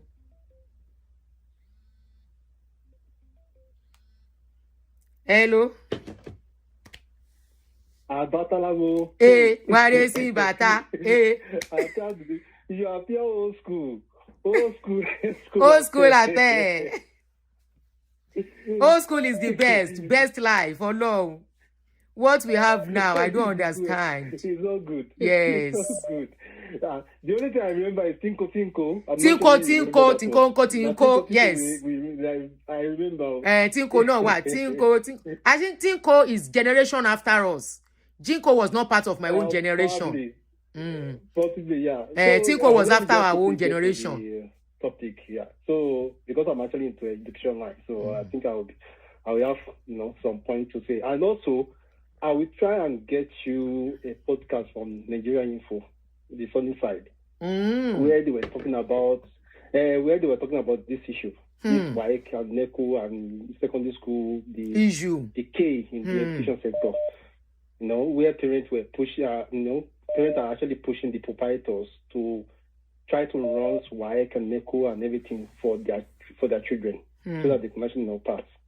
Stuff like that. So I will try and get you the podcast. Okay. If I can get the podcast, I will send to you. All right. Okay. So you get. All right. So that's one aside. So I remember back in 1998, 99, 2000, thereabouts. That was when I was, preparing for my, end of secondary school. That's the time where I have to write NECO, WAEC, GC, the external GC. So I wrote my GC when I was in SS2. So I passed it. So I didn't really need to stay in school again to prepare for WAEC and NECO stuff. But however, I discovered that many of my friends back at that time, they were looking for Miracle Center. That's the time that Miracle Center come into play. Those I are don't know if those you are remember that time. the Miracle Center. That clinical was the time center, they started, special Miracle center, abi? Center, and that was the time they started pre-degree, prelim, pre-degree. Because back in those days, you have to write your WAEC, write your JAM, then once you pass your JAM, then apply. I mean, of course, you can now go to that school, and that school will now use whatever you have to put you in on the level, you know, based on what you have actually chosen for university degree. But at that time, I can remember right now vividly that many of them now calculate my age now. I'm actually done with my PhD, you know, now in Canada. Right now, those people that actually went for Miracle Center at that time, they are now parents now. You understand? They are not parents. They cut corner back then. Okay, yeah, you are expect making them now sense. to just wait now and Yeah, allow you are their making children to sense. pass through the rigor of education, just like what they actually escaped back then. You understand? What legacy? Do you understand what I'm saying? Yes, you are making The sense. picture I'm trying to Yeah, paint yeah, now. you are really connecting. Yes, you are connecting. Yeah. So they at that time, their parents supported them to go for Miracle Center, to go and get the work done there. Do you expect them now to allow their children to go through the same rigor that they escaped at that time? It's not. You don't really need. I mean, you don't. It's not fast. So the case in the education sector is not fast. It's coming from home. It's coming from somewhere. Just like our politicians are cutting corners. Just like we saw this the governor, those state governor. We saw. I think it was all posted online one time like that. That he had sniper or something like that. I'm not sure, but I think I saw that horrible result. All our governors, all the people that are leading us, most of them they don't have white, they don't have NECO, they forge it somewhere. So it now transmitted to the society and passed down to the generation that are coming behind us now. You understand? We just have what you said the other time. TV will come. We have not seen anything. The generation that are coming, they are even worse than what we have right now. You understand? They are even worse than what we have right now. So it's a serious matter. You mentioned something about parenting too. Parenting should be a deliberate act right from the time of pregnancy. Before pregnancy. Women alone. We are talking about both men and women. You understand? It has to be a deliberate act. It has to be like, okay, I have to observe my child. I have to know what is going on, what he really wants. I have to listen to my child. I have to let him know that I understand his pain at that point. When just like what you said, you understood what your child was passing through, right? And from there, you were able to actually know. You put yourself in his shoe, yes, and you were able to actually direct him, and you were able to support him. That's the same thing that a good parent will do. My son started reading, right? I think around age 3. They were surprised at the decade that he started reading. What I was doing was that when his mom goes for work, I will be at home teaching him how to read. And he always sees me every now and then that I'm always reading. So from there, he imbibed that mentality that I have to read. You understand? That I have to read. You know, somebody said, what you do speak louder than what you say. You understand? Yes. What you do speak louder than what you say. You say, okay, Dami, go and read your book. But you, as a parent, you don't read. You are watching TV. You are doing whatever you like in the house. The child will be looking at what you are doing to start creating a kind of habit for himself or herself. You understand? So, education, parenting, everything starts from home. Starts from the way we behave, the way we do at home. What they call it, the arrangement we put down in the house. You understand? My son is going to be 7 in October. He knows what he has to do. Whenever he comes back from school, he knows exactly what he needs to do. And even if I'm not at home, I will call him. Oga, have you done your work? What have you done today? Let me know what you have done. You understand? Whenever we travel, I always give him like an essay. Write an essay on what you have. What you learned from the traveling, from your journey to Cuba, because there was time we went to Cuba. Write an essay about how the journey started and how the journey ended. Just tell me just do something. I know that it's not going to be like clear, like a professional writing something. I'm don't conquer now. So, but he will still put out some ideas of what he or she actually learns from the journey. You understand what I mean? So, education actually, begins from home. It begins from our behavior, our attitude, the way we actually relate with the child. You understand? So that's just my few points that I would just Thank you so much. Thank you so much. Contribute to the program. Thank you so much. That was a wonderful contribution, and all right, now. Oshiaya Buru, he nailed it. That during those times of the special center, what are we expecting by now? The parents that went through such centers, they are the children that went through those centers in those days are the parents of today. That is a lot. If I miss your call, I'm calling you back. Don't type to me. I'm not going to answer. Ekpeni. Emani Mila Rejo. That was a wonderful contribution. The line to call is pinned on the top. You can call +1240 351 9287. Strictly WhatsApp. So somebody was asking. Okay, you are on. Oh yeah. Please make it brief so that we don't take too much time. Okay. Yeah, I even have questions, more like questions. Okay, go ahead. Contribution per se. Go ahead. So my first. Sorry? I said go ahead, please. Okay, so my first question to your listeners are one, and I'll give a scenario. So when I was growing up, I grew up in a time where you needed to be 17, 18 with work experience when you graduate from university. So you have a graduate fresh from university, no strikes, nothing, went through, and then you apply for a job. Because during that time, we still had jobs. You could still apply and get a job. And they tell you, for a student that should have left secondary school, I was even lucky. I left secondary school at 16. But even at that, I still didn't get into I would have graduated at 21, 22. So if we tell I would have graduated normally, taking all the time, no break, you will be at least 21. And then you have employers asking you 18 years minimum, a graduate with work experience. How then would you expect parents not to do what they did, as in letting children skip, when society itself does not give parents the opportunity or children the opportunity to grow and be well nurtured? The society. During my time, I had a friend.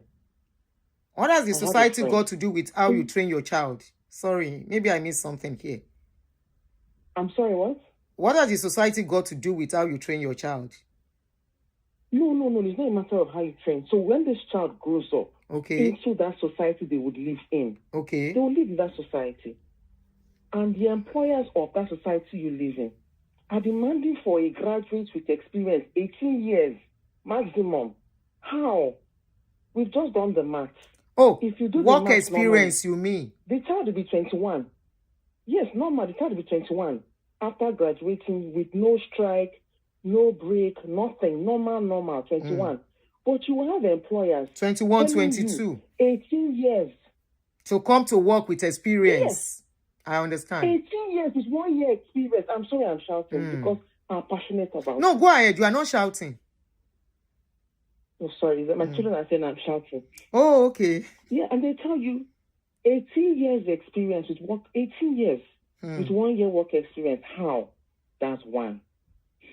Second one I want to ask is, why is it that when the universities accept children, because here where I live, if you like skip a year and you come you come abroad, they will send you back to that class based on your age, unless you're exceptional.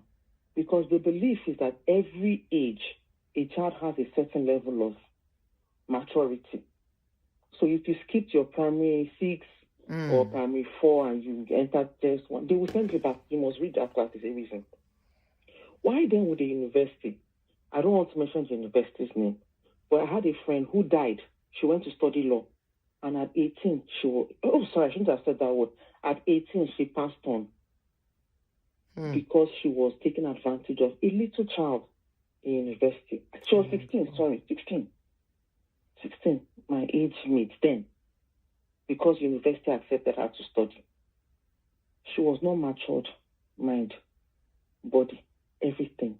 And that girl was taken out. So the society itself is not helping. So my question, how do you bring up your child in a society that does not encourage you to bring up your child in the right way? Nigeria is a society where we see what is happening. You hear, we hear it. Okay, do you want me to answer now? You see it every day on national TV. So my question is, how? Thank you very much. Without your proper bringing. Okay. Proper upbringing. Okay. That's a very good question. But I'm going to still ask you a question. Now, what we see youths spending money, right? Mm-hmm. And we wonder why they have to spend money the way they are. We see some of them, they say because they don't get job, they start doing yahoo, right? Mm-hmm. So that is another society pressure on the youth. Yes. So because of that, are you telling me that a child will get influenced by that and go and do yahoo? A child that is well brought up? Not necessarily. No. Not necessarily. A child that is well brought up will not even do that. Not necessarily, but you also know. No, not necessarily. I can't hear you. I can hear you. I don't think... I said not necessarily. I don't think that a child that has been given good morals right from the home, with the parents involved in his life, his or her life, will now say, because I cannot find job, will go and do fraud if there is no encouragement somewhere. I agree. However, or they tell the child, let's go and do armed robbery. This is where the slogan of charity begins at home. If a parent is complaining before the child all the time, if a parent starts making as if the end of the world has come, putting pressure in the presence of that child, instead of encouraging that child to say, don't worry, it will be better, let's try this, and give the little support, even during the hardship, and make the home a place of safe haven for that child, that child will end up going out. But if the child finds a safe haven, we are not talking about a baby here now. We are talking about full-grown adults. Somebody that is 21, 22, 23, right? That person is already a full-grown... I'm talking about... Let's from the basics. Now I started from the very basic... What basics? Where you have parents pushing their children because society pressure dictates that. So who are you going to blame for the parents pushing the child because of society? This is all about the competition we started earlier with. That whatever is going on in the society does not have anything to do with your child's progress. Either it's going to be fast or slow. If you now say, because my friend's daughter will be fit. I think I cited an example of my own personal experience. I don't know when you joined us, sis. For example, now, all my children's friend, my firstborn, they finished 4 years. They became graduates 4 years before him, or 5 years safe. No, I heard everything you said. Okay, so why can't I say the society should influence me? No, don't forget the difference here. Is that even if I'm in Nigeria, that is what I will still do. Okay, because this time I can't just come out with the full details of everything. It gave enough reason for a child to do what they are not supposed to do, even here. Take it or leave it. But because they were not, number one, I didn't put pressure on my children, expecting much from them. The problem of Nigerian parents is that we start expecting much for our children when they are not ready to carry their own, they are not even ripe enough to carry their own responsibility, talk less of our own. Thank you. This is where parents... Now, how does... Go ahead. You know, there's one thing we say, and we always say it, that it takes a nation takes a community to bring up a child. We always say this thing. How then do we choose to exempt the community bringing up a child when we are not talking holistically? When they say community bringing up a child, we say this thing. Okay. But then, how then do we say what I'm saying? I'm not saying that you are not right. No. Go ahead. Is correct. We are all learning. Go ahead. But what I'm saying is, we also should not just blame parents. Parents are number one, the fundamental problem. Okay. The fundamental background. Okay. The fundamental, the charity that these children need in the first place. That's one. Mm-hmm. But what I'm also contributing, and maybe Nigeria is a particular situation. I keep saying Nigeria is a particular situation. The society, Nigerian society as it is today, is so toxic that bringing up a child, it takes not just grace, discipline. Even during our time, it was bad. Because I know that growing up, going to school, I had friends that were all going to school together from the park. People go elsewhere, I enter school. Not because I couldn't do it. My parents were not following me to school to know where I was going to. But because I know that if I try it and my father hears, the caning will not have part two. Now, so sister, let me tell you something, sis. I don't want to mention your name. Can you hear me? Can you hear me? I can hear you. Do you know that we parents, we are under society pressure too? Do you know? I agree. That we are under serious society pressure, especially as women. Like, for example, we know it has become a norm in our society. When a woman's birthday is coming, we don't know whether they went to rent clothes, we don't know if they are buying, you will see a woman change into about 6 clothes to go and do photo shoots. And it has become what an average Nigeria, both poor and rich, it has become something they have adopted. That is a pressure. Yes. Society will always pressure you. Falling for that society, this is what we should tell our children. Society will always do something to pressure you. I don't know how to say this thing without saying too much, as if I'm opening too much. And see, honestly, when I finish, I will call you and tell you one or two things. Correct. Society is talking about bone straight. Abby? You know our society today, we don't have mentors now. No, it's our society that is bad. This is the reason why we should protect our children from the society. Nigerian society is not a good society. I have no apology for that. And that's what I'm saying. Our society is the society you will see them call, say money and water. Our society is all of us here, including myself. The society, no, you won't let it put pressure on you and affect you. This is why you should protect your children and protect yourself. And you don't bow to their pressure. Society will always pressure anybody. This is why what I always say, the outside is never smiling. Outside is not a place for anybody to be. Even the children, talk less of, if for adults, talk less of children. You want to be outside, then you be under pressure and you find yourself where you are not supposed to find yourself. It's like, for example, among our society now, despite the fact that among us there is so much poverty, you will see Nigerians, instead of helping each other and doing charity and all that, they would rather gather money and go and... The latest norm now is to go and do birthday outside somewhere. We are going to Greece. We are going to Italy.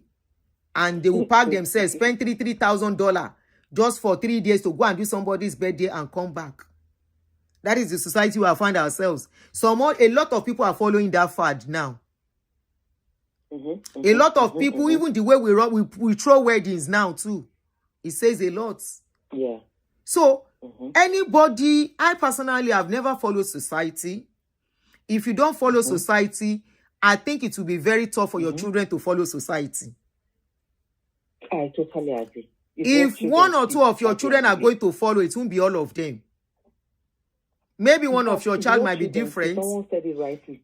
Kilowi? Children see that they're late. I was talking to my colleague today in the office, and I was telling her that my daughter is like me. She doesn't wear makeup. She doesn't like makeup. All these things, she doesn't like it. Her friends come around, they do it, and she's just looking at them like, you guys are, you must be out of your mind. What is all this makeup? But that's how I am. So it's what she sees that she does. So the society, yes, can pressure. But my point is this.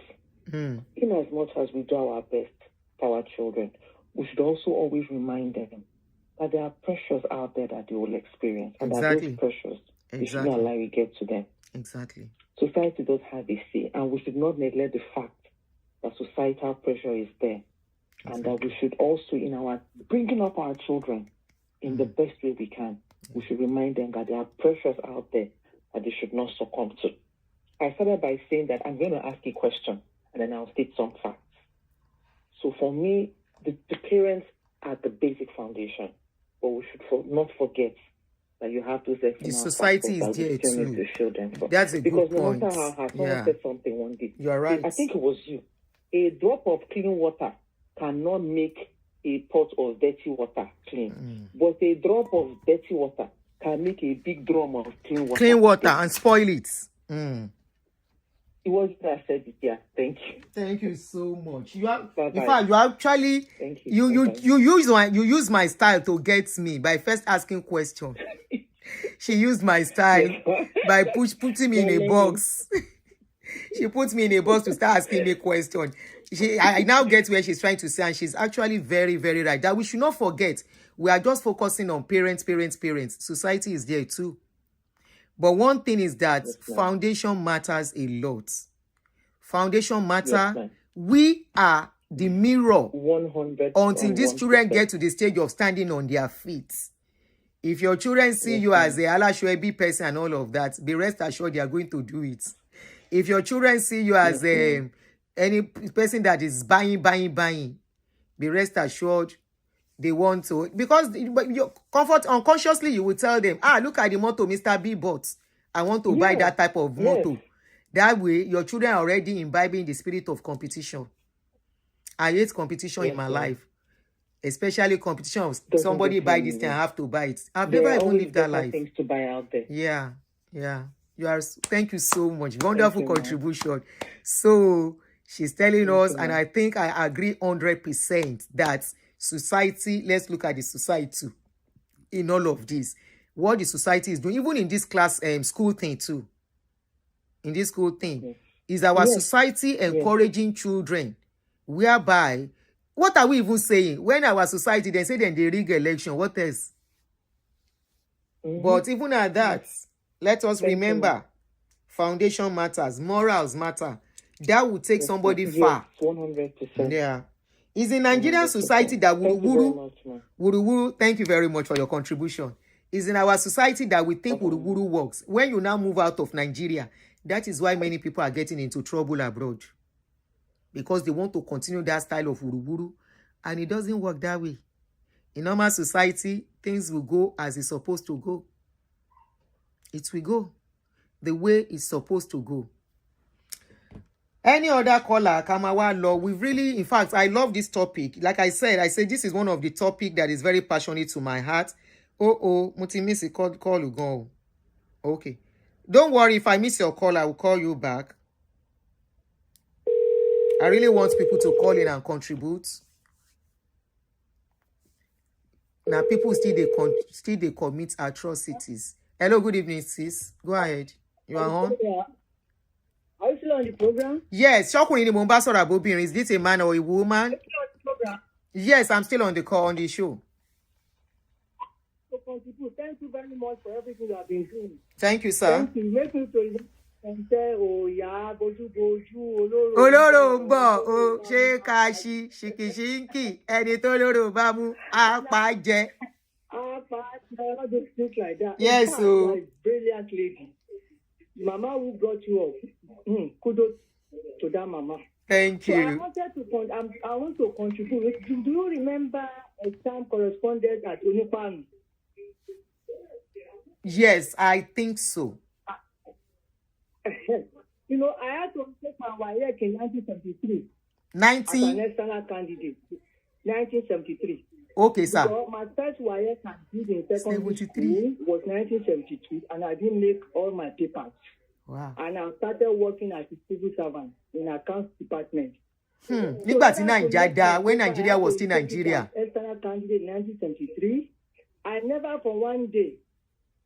Government and economics were not part of my subject throughout my secondary school years. It was through exam correspondence that I enrolled for government and economics, and I passed out in flying color. So, and these parents we are talking about, that they said they don't have money, they are not rich. They are rich. They always buy a shreddy. They buy what they are not supposed to buy. Only they are rich. For 10,000. I'm ready to sell it for 30,000. That is what they do. Anyway, may God help mothers that are responsible. And God bless you, mothers. Those that are parents. Parents is for fathers and mothers. From their slumber. I admire you. God Thank you, bless sir. Thank you, sir. Thanks for calling in, sir. 1973, I was. Ami, sir. Thank you so much, sir. Ami. Ami, Ami, Eshe, no, sir. Ami, Eshe. Eshe, no, sir. Thank you so much, sir. Thank you, sir. Love you too, sir. Eshe, no, daddy. Shakuri, obìnrin là ń bá sọ̀rọ̀. Eshe, ma. Eshe, grandma. Thank you, ma. You are very brilliant. Thank you, ma. Thank you, grandma. Yes, ma. Eshe, grandma. Thank you, grandma. We have lots of educated grandma on this channel. Anyway, somebody was asking if I speak Keno. Buku kosala buku sogolaga Congo. Kigilogo sogolege Congo. I still remember Kilogo fege shege kwagalo go sigibe genyege. Nigijo go ni magarigi ege. 1973, I was still in primary school. Was I in primary school then? Yes, I was in primary school. Abi, I never enter primary school then, no. What? When Nigeria was still Nigeria, Mama said she was already working with that school sats, despite the fact say she didn't make her results. Shebi, I told you, I work with OND now. Nigbati Nanja. Hello? Hello? Hello? Good evening, ma.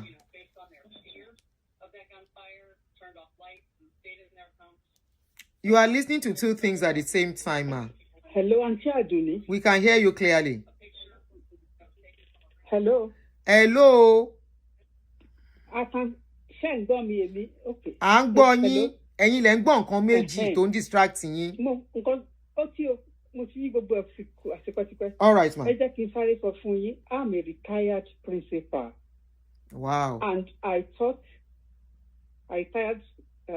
in about 5 different schools in Eko, and they are all government schools. Government schools, okay. This thing had been there since, but I did not receive pressure from the parents because number one. The number two, Lagos State Ministry of Education was always using me to go and settle schools that are not settled. There is a particular, and all the schools are in Ikoyi. There was a particular school. You won't believe what has been happening there. Teachers there were the ones who were actually helping those students. So the first time I got there for the school SAT, at that time I was lucky. I knew the then IG Gambo. Babaye gave me lorry load of Olopa to the school because I have had what has been going on before I got there. Wow. And I told the teachers I prefer everybody to fail according to their own capacity. Don't help any child.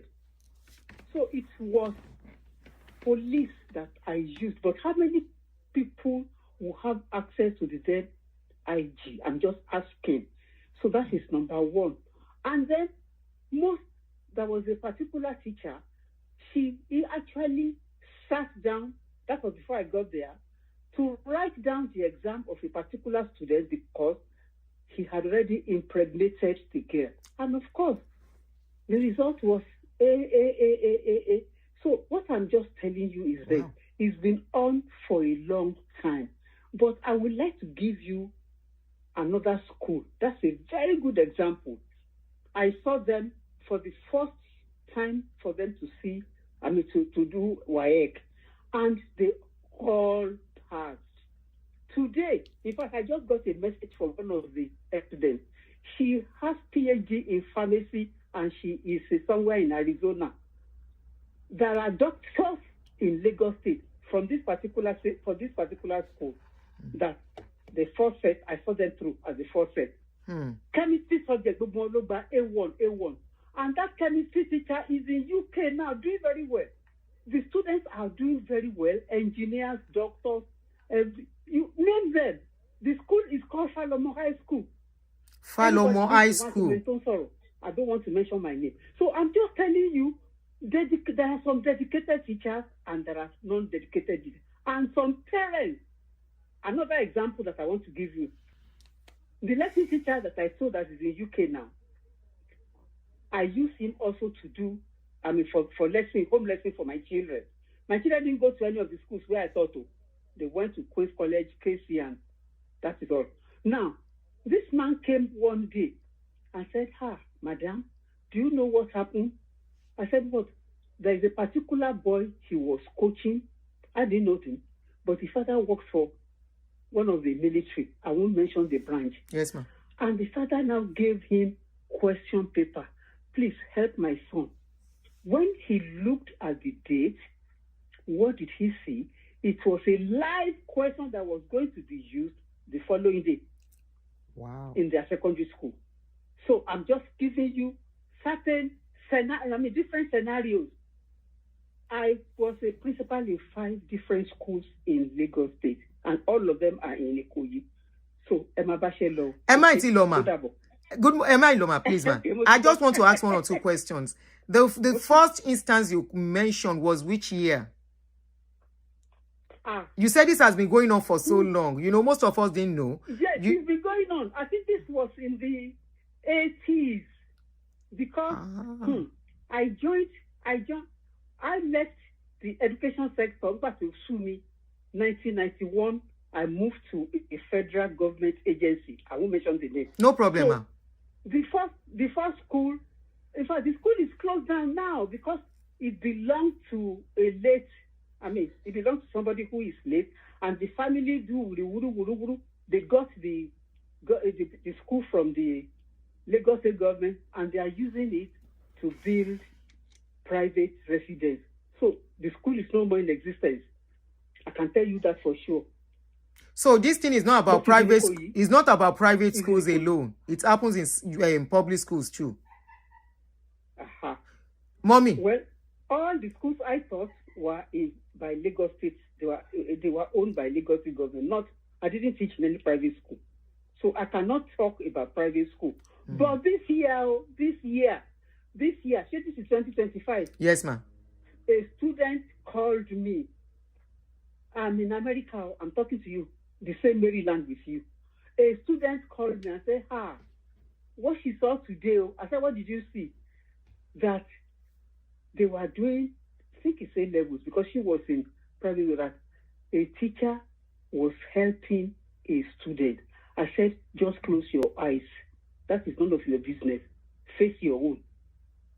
She was so disturbed, but there was nothing I could do. I'm here, and this happened in Nigeria. So that is it. If the government, only example that I have. Yes, ma'am. So when you were still a principal and all of that, if they get to know about all these things, what do they do? What does the government do about it then, even in those days? I didn't bother to tell the government because my school was not involved. But they knew all the actions. At that time, they knew the actions I took, and they commended me for it. Because I don't want to be involved in any exam malpractice. No way. After all my children were in secondary school by the time I was a principal. None of them can ever say I showed him or her anything, especially the practical. No, I wouldn't do that because I would not be following them all over. Exactly. And I thank God. One of my children even went to Harvard. Did I follow her there? No. So I'm just telling you, leave these children. But you see, there's something I want to say, but remember me, I don't want to say it. Most of the people who are in Abuja right now, in both houses, we know what they did for their O levels, for their school start. I'm telling you, look, this is why I have resisted the when you say Ilela, you are talking about the Senate. I will write all these things and put names and I will be in trouble. So let me just keep okay, oh yeah, woman. What you are trying to say is that people in the Senate and all the rest and the House of Rep, most of them don't have results. Is that what you are trying to tell us? Go and check their school start O-level exam. Hello, check here. If I thought they were allowed to check. This thing has been on for a long, long time. But now that there are so many private schools, it's alleged, because I never taught in any private school. So I cannot talk about private school. Yes, ma'am. And the only one that I knew when I was working for the government is what I told you, and I never allowed. And all my students, they can testify. In fact, I am a friend to all their groups on Facebook. Come and see how they comment all those teachers, because one call one name. The teachers really taught them, especially the chemistry teacher at Palomo High School. They still talk about the man. He's in UK doing very well. Okay, those ones are well taught and they did very well on their own without being manipulated. No, at all. Without nobody, no teacher helped them for their own levels. I saw them through the. They themselves will be very proud. They will be very proud of themselves. Yeah, they were very proud of. Look, there are certain things in Basso. Quickly, some people will know who is talking. So that is why I decided to just keep quiet. But no wonder most of them don't know what they are doing.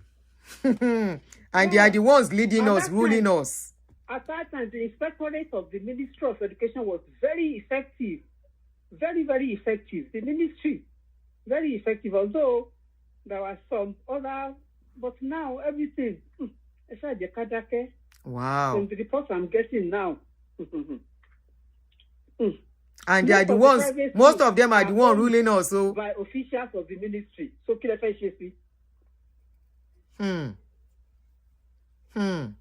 But we will try our best. So most of those results will come from the Ministry of Education to cover those. Can we say most of those results are coming from Ministry of Education to cover those leaders? Can we say that? We don't know. We don't know.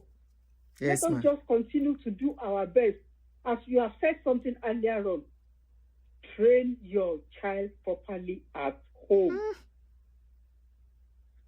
And once your children, when they know that you don't cut corners, yes, they will not want they to won't cut they won't corners. cut it. Yes. Most of the friends I have today, I met them through my children because I want to know who the parents of the friends of my children when they were growing up were. So I make sure I'm close to them. If I noted something, I will quickly talk to the parents. Watch out. And they know me as a teacher, as a principal. They will always come to me. Mrs. Lagbaja, please help us about this, help us about that. I said, no problem. Some of the children even make fun of me. So when they see me, you are very tough. I said, are you not benefiting from it now, from my toughness? Yes. I did not regret being a teacher at all. Thank you so much, ma.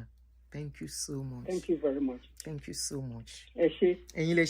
Thank you. Thank you so much. We appreciate you, mommy. Eshe, now, another grandma. I know. Ní ìjà ti sọ bẹ́ẹ̀, ẹ gbọ́ tí mo lágbà ò ní tán nílẹ̀. Ẹ pẹ́ fún wa. Aláwọn ọmọ mi dáadáa, àwọn màmá dáadáa ní wọn lórí channel yìí. And there are mommies that are doing well. So I'm so happy. We have another grandma that is always talking about parenting too, that is always calling in. So, mommy, since anytime we are talking about parenting, Emma Bawa Dasima, you know what I know? It means to learn from you, Yini. It will get to a stage I will still have to learn from you, ma. Thank you so much, ma. All right. We appreciate you so much, ma. Now I understand. No wonder. If you know what is going on in UK now about your people, you go shock. You know, as I stop talking about these things, I say some things. If you hear, James Israel, you are very right. Can you imagine? Can you imagine? These are people that we are calling leaders. If you know what is going on about your people too, the kind certificates where they go tender. Now yesterday I did hear about that gist. So don't be surprised. If that your brother, if they among people where they go throw back home, I be that your sister. How many of them, they wrote exams for them? They were not the one that wrote the exams. They go to UK, they can't go back to, they can't go to school because they didn't go to school for exam. You are only deceiving and fooling yourselves. You will pay huge sum of money to do paper. They will now help you to write exam that you are going to school, knowing fully well that you have to go to that school. You have to go to that school when you get there. And this is not a case of somebody who will continue to write the exams for you. We just love, one thing I find out about our people is that we love cutting corners. And it doesn't end well most times. You will lose a lot. Especially the moment you step out of the shores of Nigeria. Maybe if you stay on in Nigeria, you can continue to cut that corners. But the moment you take your time and you take yourself out of Nigeria, you get out of there. The same way they cut a lot of people here using in Florida, one Florida fake school in Florida, that they were giving them fake nursing license. When they found them, when they discovered the place, now our people plenty pass. Africans, now them plenty pass. And many of us will be blaming why that continent, we are wondering, not blaming, we are wondering why that country is not working. How will a continent work with this kind of way we they do? Cut corners, put people that are not support, that are not qualified, round peg in square hole, a bit square peg in round hole. And if you put a square peg in a round hole, do you think it will turn easily? Or you put a round peg in a square one, I mean a square in size round. Will you think you can turn it and it will go? It will be turning smoothly. No. It go they crack. It go they crack. At the end of the day, now trash it go end down. Do you see? Can you see what we are having? And somebody will... Sometimes this is why people give up. I'm trying not to be part of the people that will say, can that country ever be good? See the expo where we they here now. You see the expo where we they here. Hi. Me, I don't know say the thing don't take where they happen, no. I didn't know. Yes, the first caller said it. When I say make you no talk like that, Muyo. I remember I said, don't say that, please. If Idris they here now, Idris go say, Auntie Aduni, sure you don't they hear again. And we wonder why. Anyway, now person where them teach that rubbish, he bring and come abroad, he no go progress. If they don't teach you that thing, you do what you are supposed to do. If you find your way or you find yourself working with international community, you will do well. Honestly, I believe in slow and steady. I believe in honesty. I believe in whatever is yours will be yours. That is my own belief, because now the thing where they take me, where they take train me. If I wanted, maybe I have myself or don't lost if I follow that fast lane. If I follow that fast lane in those days, I tell you, say in those days, when you see, when they start all this rubbish powder work. Now, Island and Surulere, the things take start now. Island and Surulere, where I grew up. Now on the streets like this, then go approach you. If they see you say you sabi how to dress, then go down, they see you say you dey dress well, then go come approach you, whether you go do am. As young as when we were in around 21, 22, 23 then, now they go come meet you. Come do this thing, you go get money. And we dey see people where they get money. All those people, where are they today? Where are they today? All those people who follow fast lane. Many of them cannot bring their face out. Many of them, ask them what they do, they cannot talk. Ask them how they got to where. Me, I always say, if you cannot tell me how you waka your waka, you just say you are rich. I won't respect you. How did you get to where you get to? What did you do? You ask all those millionaires here, all those billionaires here, how they make their money. They will tell you. This is how they make it. This is how they make it. Yes, some of them might be cutting corners in their business, but not the kind of corners where they do for our place. The corner where they go cut, we say whether then they run from government and all to pay tax and all the rest. Honestly, in this life, it's good to be contented. It is good to run your race. It is good to teach your children. You self go get peace of mind. Most of the people who do that kind of waka work, some of them, their parents today, waiting say that they enjoy in those days, nothing for them again. There is a particular family, make I come round up. I will not mention their name. Make I take this one round up. In Surulere, one singer we sing, Shina Omo Peteru. Shina Omo Peteru. He sing for this family. I no go mention the family, but it take white building. It takes sing for that family. Ask me where those family dey today. As they take them sing in those days. Because the kind job where they do in those days, it land them for where they're supposed to land at the end of the day. I no mention name. If you allow society pressure your children, now you dey. Or you allow, even get some set of parents. Men, come closer. I'm going to talk to men here. Men, come here. Because some women, and then they put pressure on some of you. If your life will ruin, woman go waka comot. You see most of those men of those days, where they do all those bad work to get money in those days, today where they don't get anything.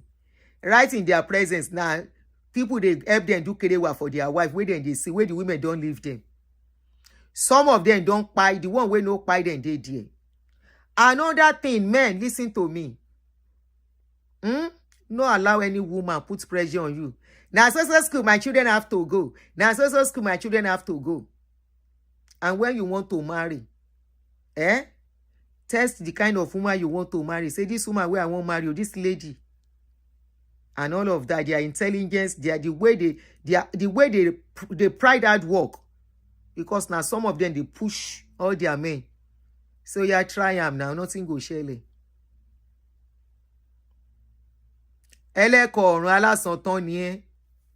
Bá delete nǹkan tó kọ́, mo mọ̀ kó bá sọ̀rọ̀. Ìwọ ló mọ̀, èmi ò mọ̀ kó tó kọ́ yẹn o.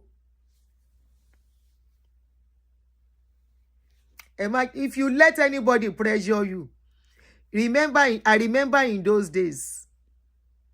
I see many men where today their women push them. Today, nothing. Then at this school, my children go because then they do competition. I don't know who they can do competition with them. They will want to come and carry children in school like this. Then go put gold for neck. You put gold for head. They do competition, dressing competition. They don't get work. Some of them are small shop. Then they manage, but they help their husband spend money anyhow. In those days, now so then go say we are going for family holiday. We are going for a family holiday. Now, so they help their husband spend money until some of them, their husband lose work.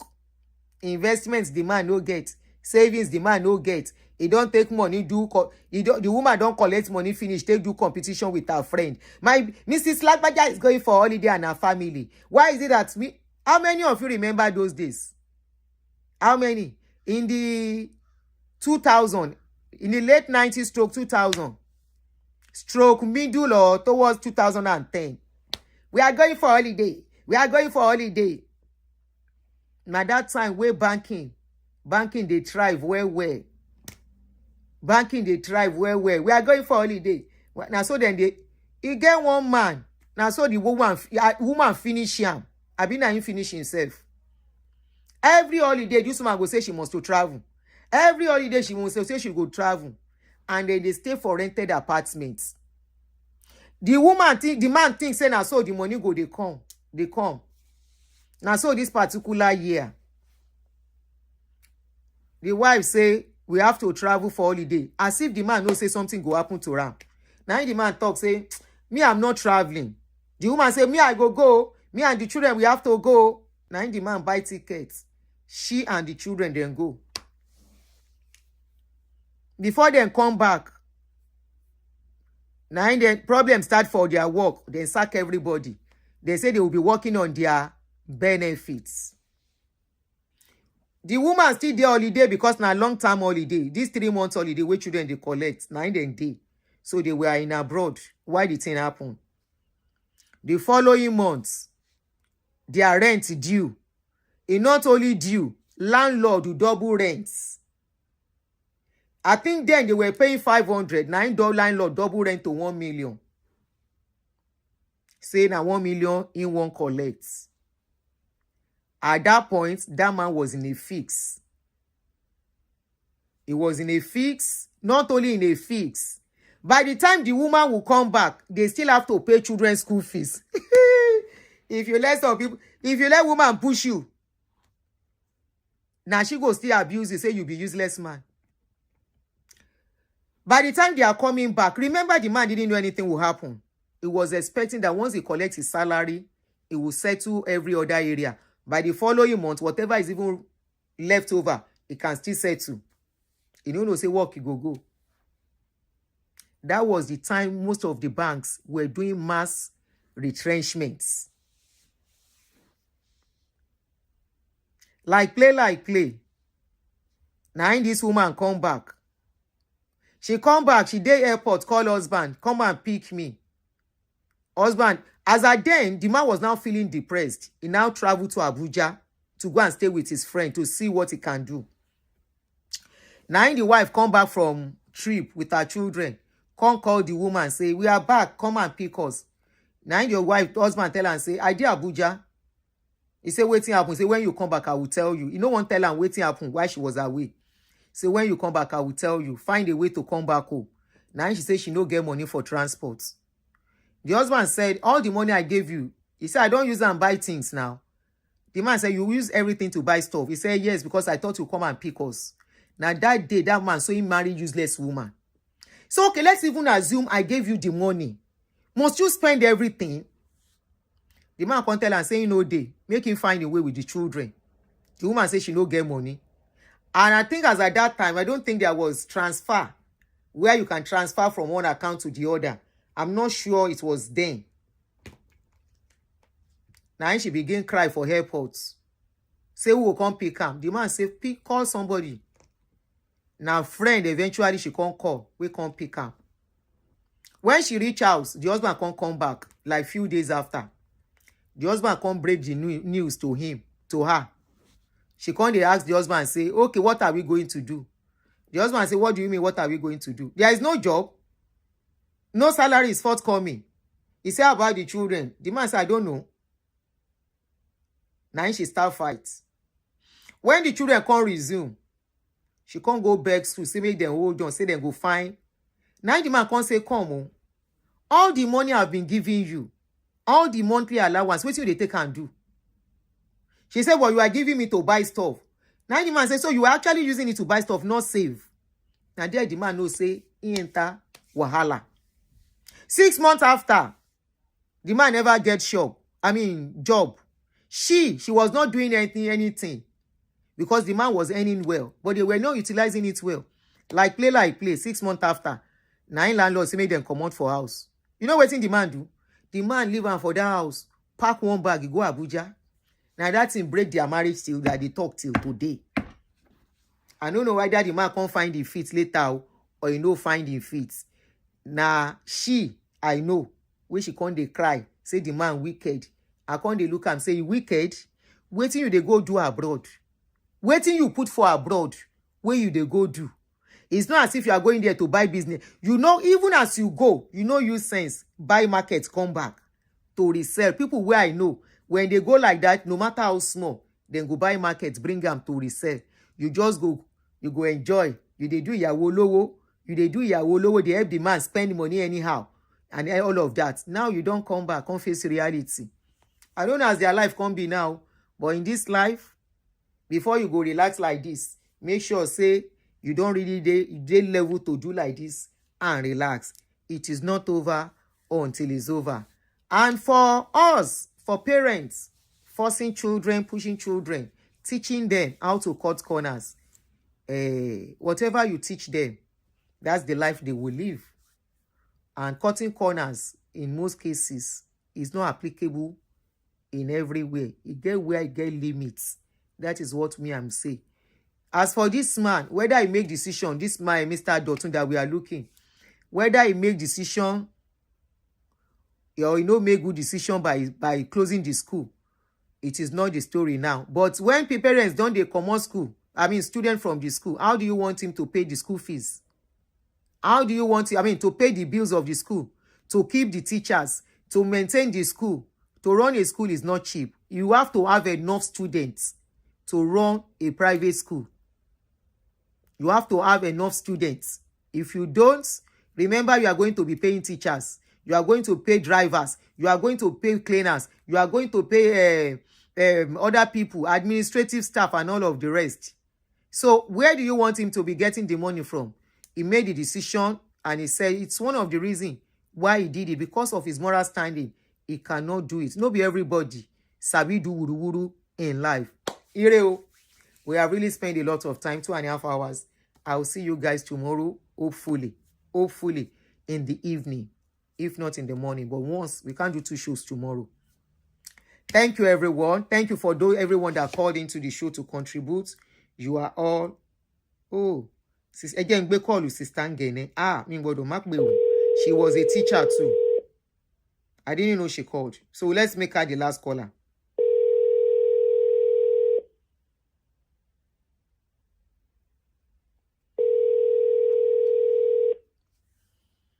Hello, sis. Sorry, I didn't know you called. Oh, yeah, help us to round up the show. Is this still on? Yes. Oh, okay. I was a teacher too in Nigeria before I traveled out. That was I taught in a private school. Okay. And good. then I can relate with what you posted on your page. It is actually what happens. And so I experienced this a lot too. Like in our primary school session, you discover that when the kids, because we didn't want to dance to the tune of the parents. The parents. Some parents want their kids to, graduate from primary 5. And then we said no, we stood our ground. And then you discover that at the end of the day, most parents will take their children out of the school after primary 5. The same way in secondary school, in SS2, you see parents taking their kids out of the school because they know that you stand your ground, you wouldn't teach. And then you see them taking their children out of the school. And at the end of the day, how do you have the money to run the school effectively and pay teachers when these parents are taking their kids out of your school? And don't forget that in most cases, these parents are the ones that will go out in turn to bring other parents to your school. By telling them this is what you do. Advertise your school to other parents. And if, they take their children out of the school, how are they going to advertise your school to other parents like that? So you discover that in most cases, parents are the contributing factors. They are the one, that cause this problem that most of these kids are having today in our country. Parents are the ones that will go looking for special centers. Exactly. Parents are the ones that will go telling... Parents B. Parents are the ones that will go looking for special centers for their children. Parents are the ones, that will tell you, we want expo for our children. And if you don't do that, they are not going to cooperate with you. They will take their children out of your school. So I can very well relate with that man. Probably that was why he had to close down the school, because, of course, if you're not making profit, you can't pay teachers, you can't run the school effectively. How do you continue running to the manage school? It does not work that way. I guess that was why the man had to close down the school. I can see people, trying to, criticize, talk, saying that I couldn't manage the school. He shut down the school and all that. The man knew what he was doing, because he knew that if he continues that way, there's no way he'll be able to pay his teachers. There's no way he'll be able to run the school very, very well. That was why he had to close down the school. So I'm a trained teacher. I'm experienced in this game. I understand what goes on. If you are a school that you don't want to dance to the tune of the parents will take their children out of your school. And that is it. Wow. You see? So that man cannot be blamed, because he still has to do his expenses. And if parents, and unfortunately, if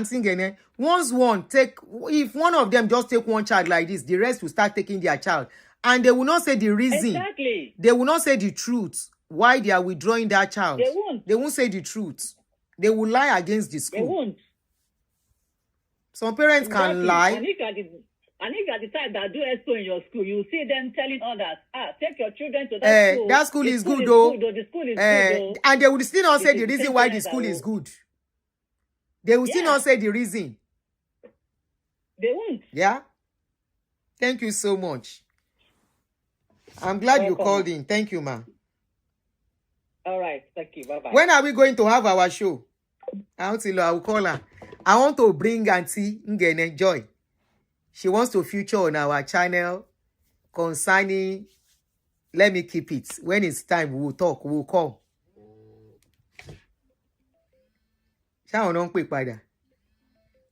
Auntie, sister. Ma. Yes, I say we have, don't forget our appointment too. No. I don't. Okay. Yeah. All don't right. Forget. Yeah. So I'm really looking forward to it. Bye-bye. Yes. Bye-bye. All right, ma. All right. Bye. Bye. So she's going to come here. She's going to come here. She been at the shut her up, they follow her up and down on her channel, and I no let her talk. Anyway, guys, thank you very much for joining me. Thank you. We will come again. I'm not sure of my itinerary tomorrow, but of course, definitely I'll try and come out either in the morning or in the evening, but definitely not twice tomorrow, once. So thank you guys for joining me once again. I appreciate all your contribution, and hopefully the young parents can learn from everything we have said. Some older parents, they don't do their children life. They want to do it, and may the children find their level and find their stand. If you are young, please, hopefully you learn from this. That's all I'm going to say. There is no perfect parent, don't get me wrong, but we all strive and do our best so that later in life, we can have peace of mind concerning these children. And may we all have peace of mind later when the children grow up. May we have that peace. Ireo.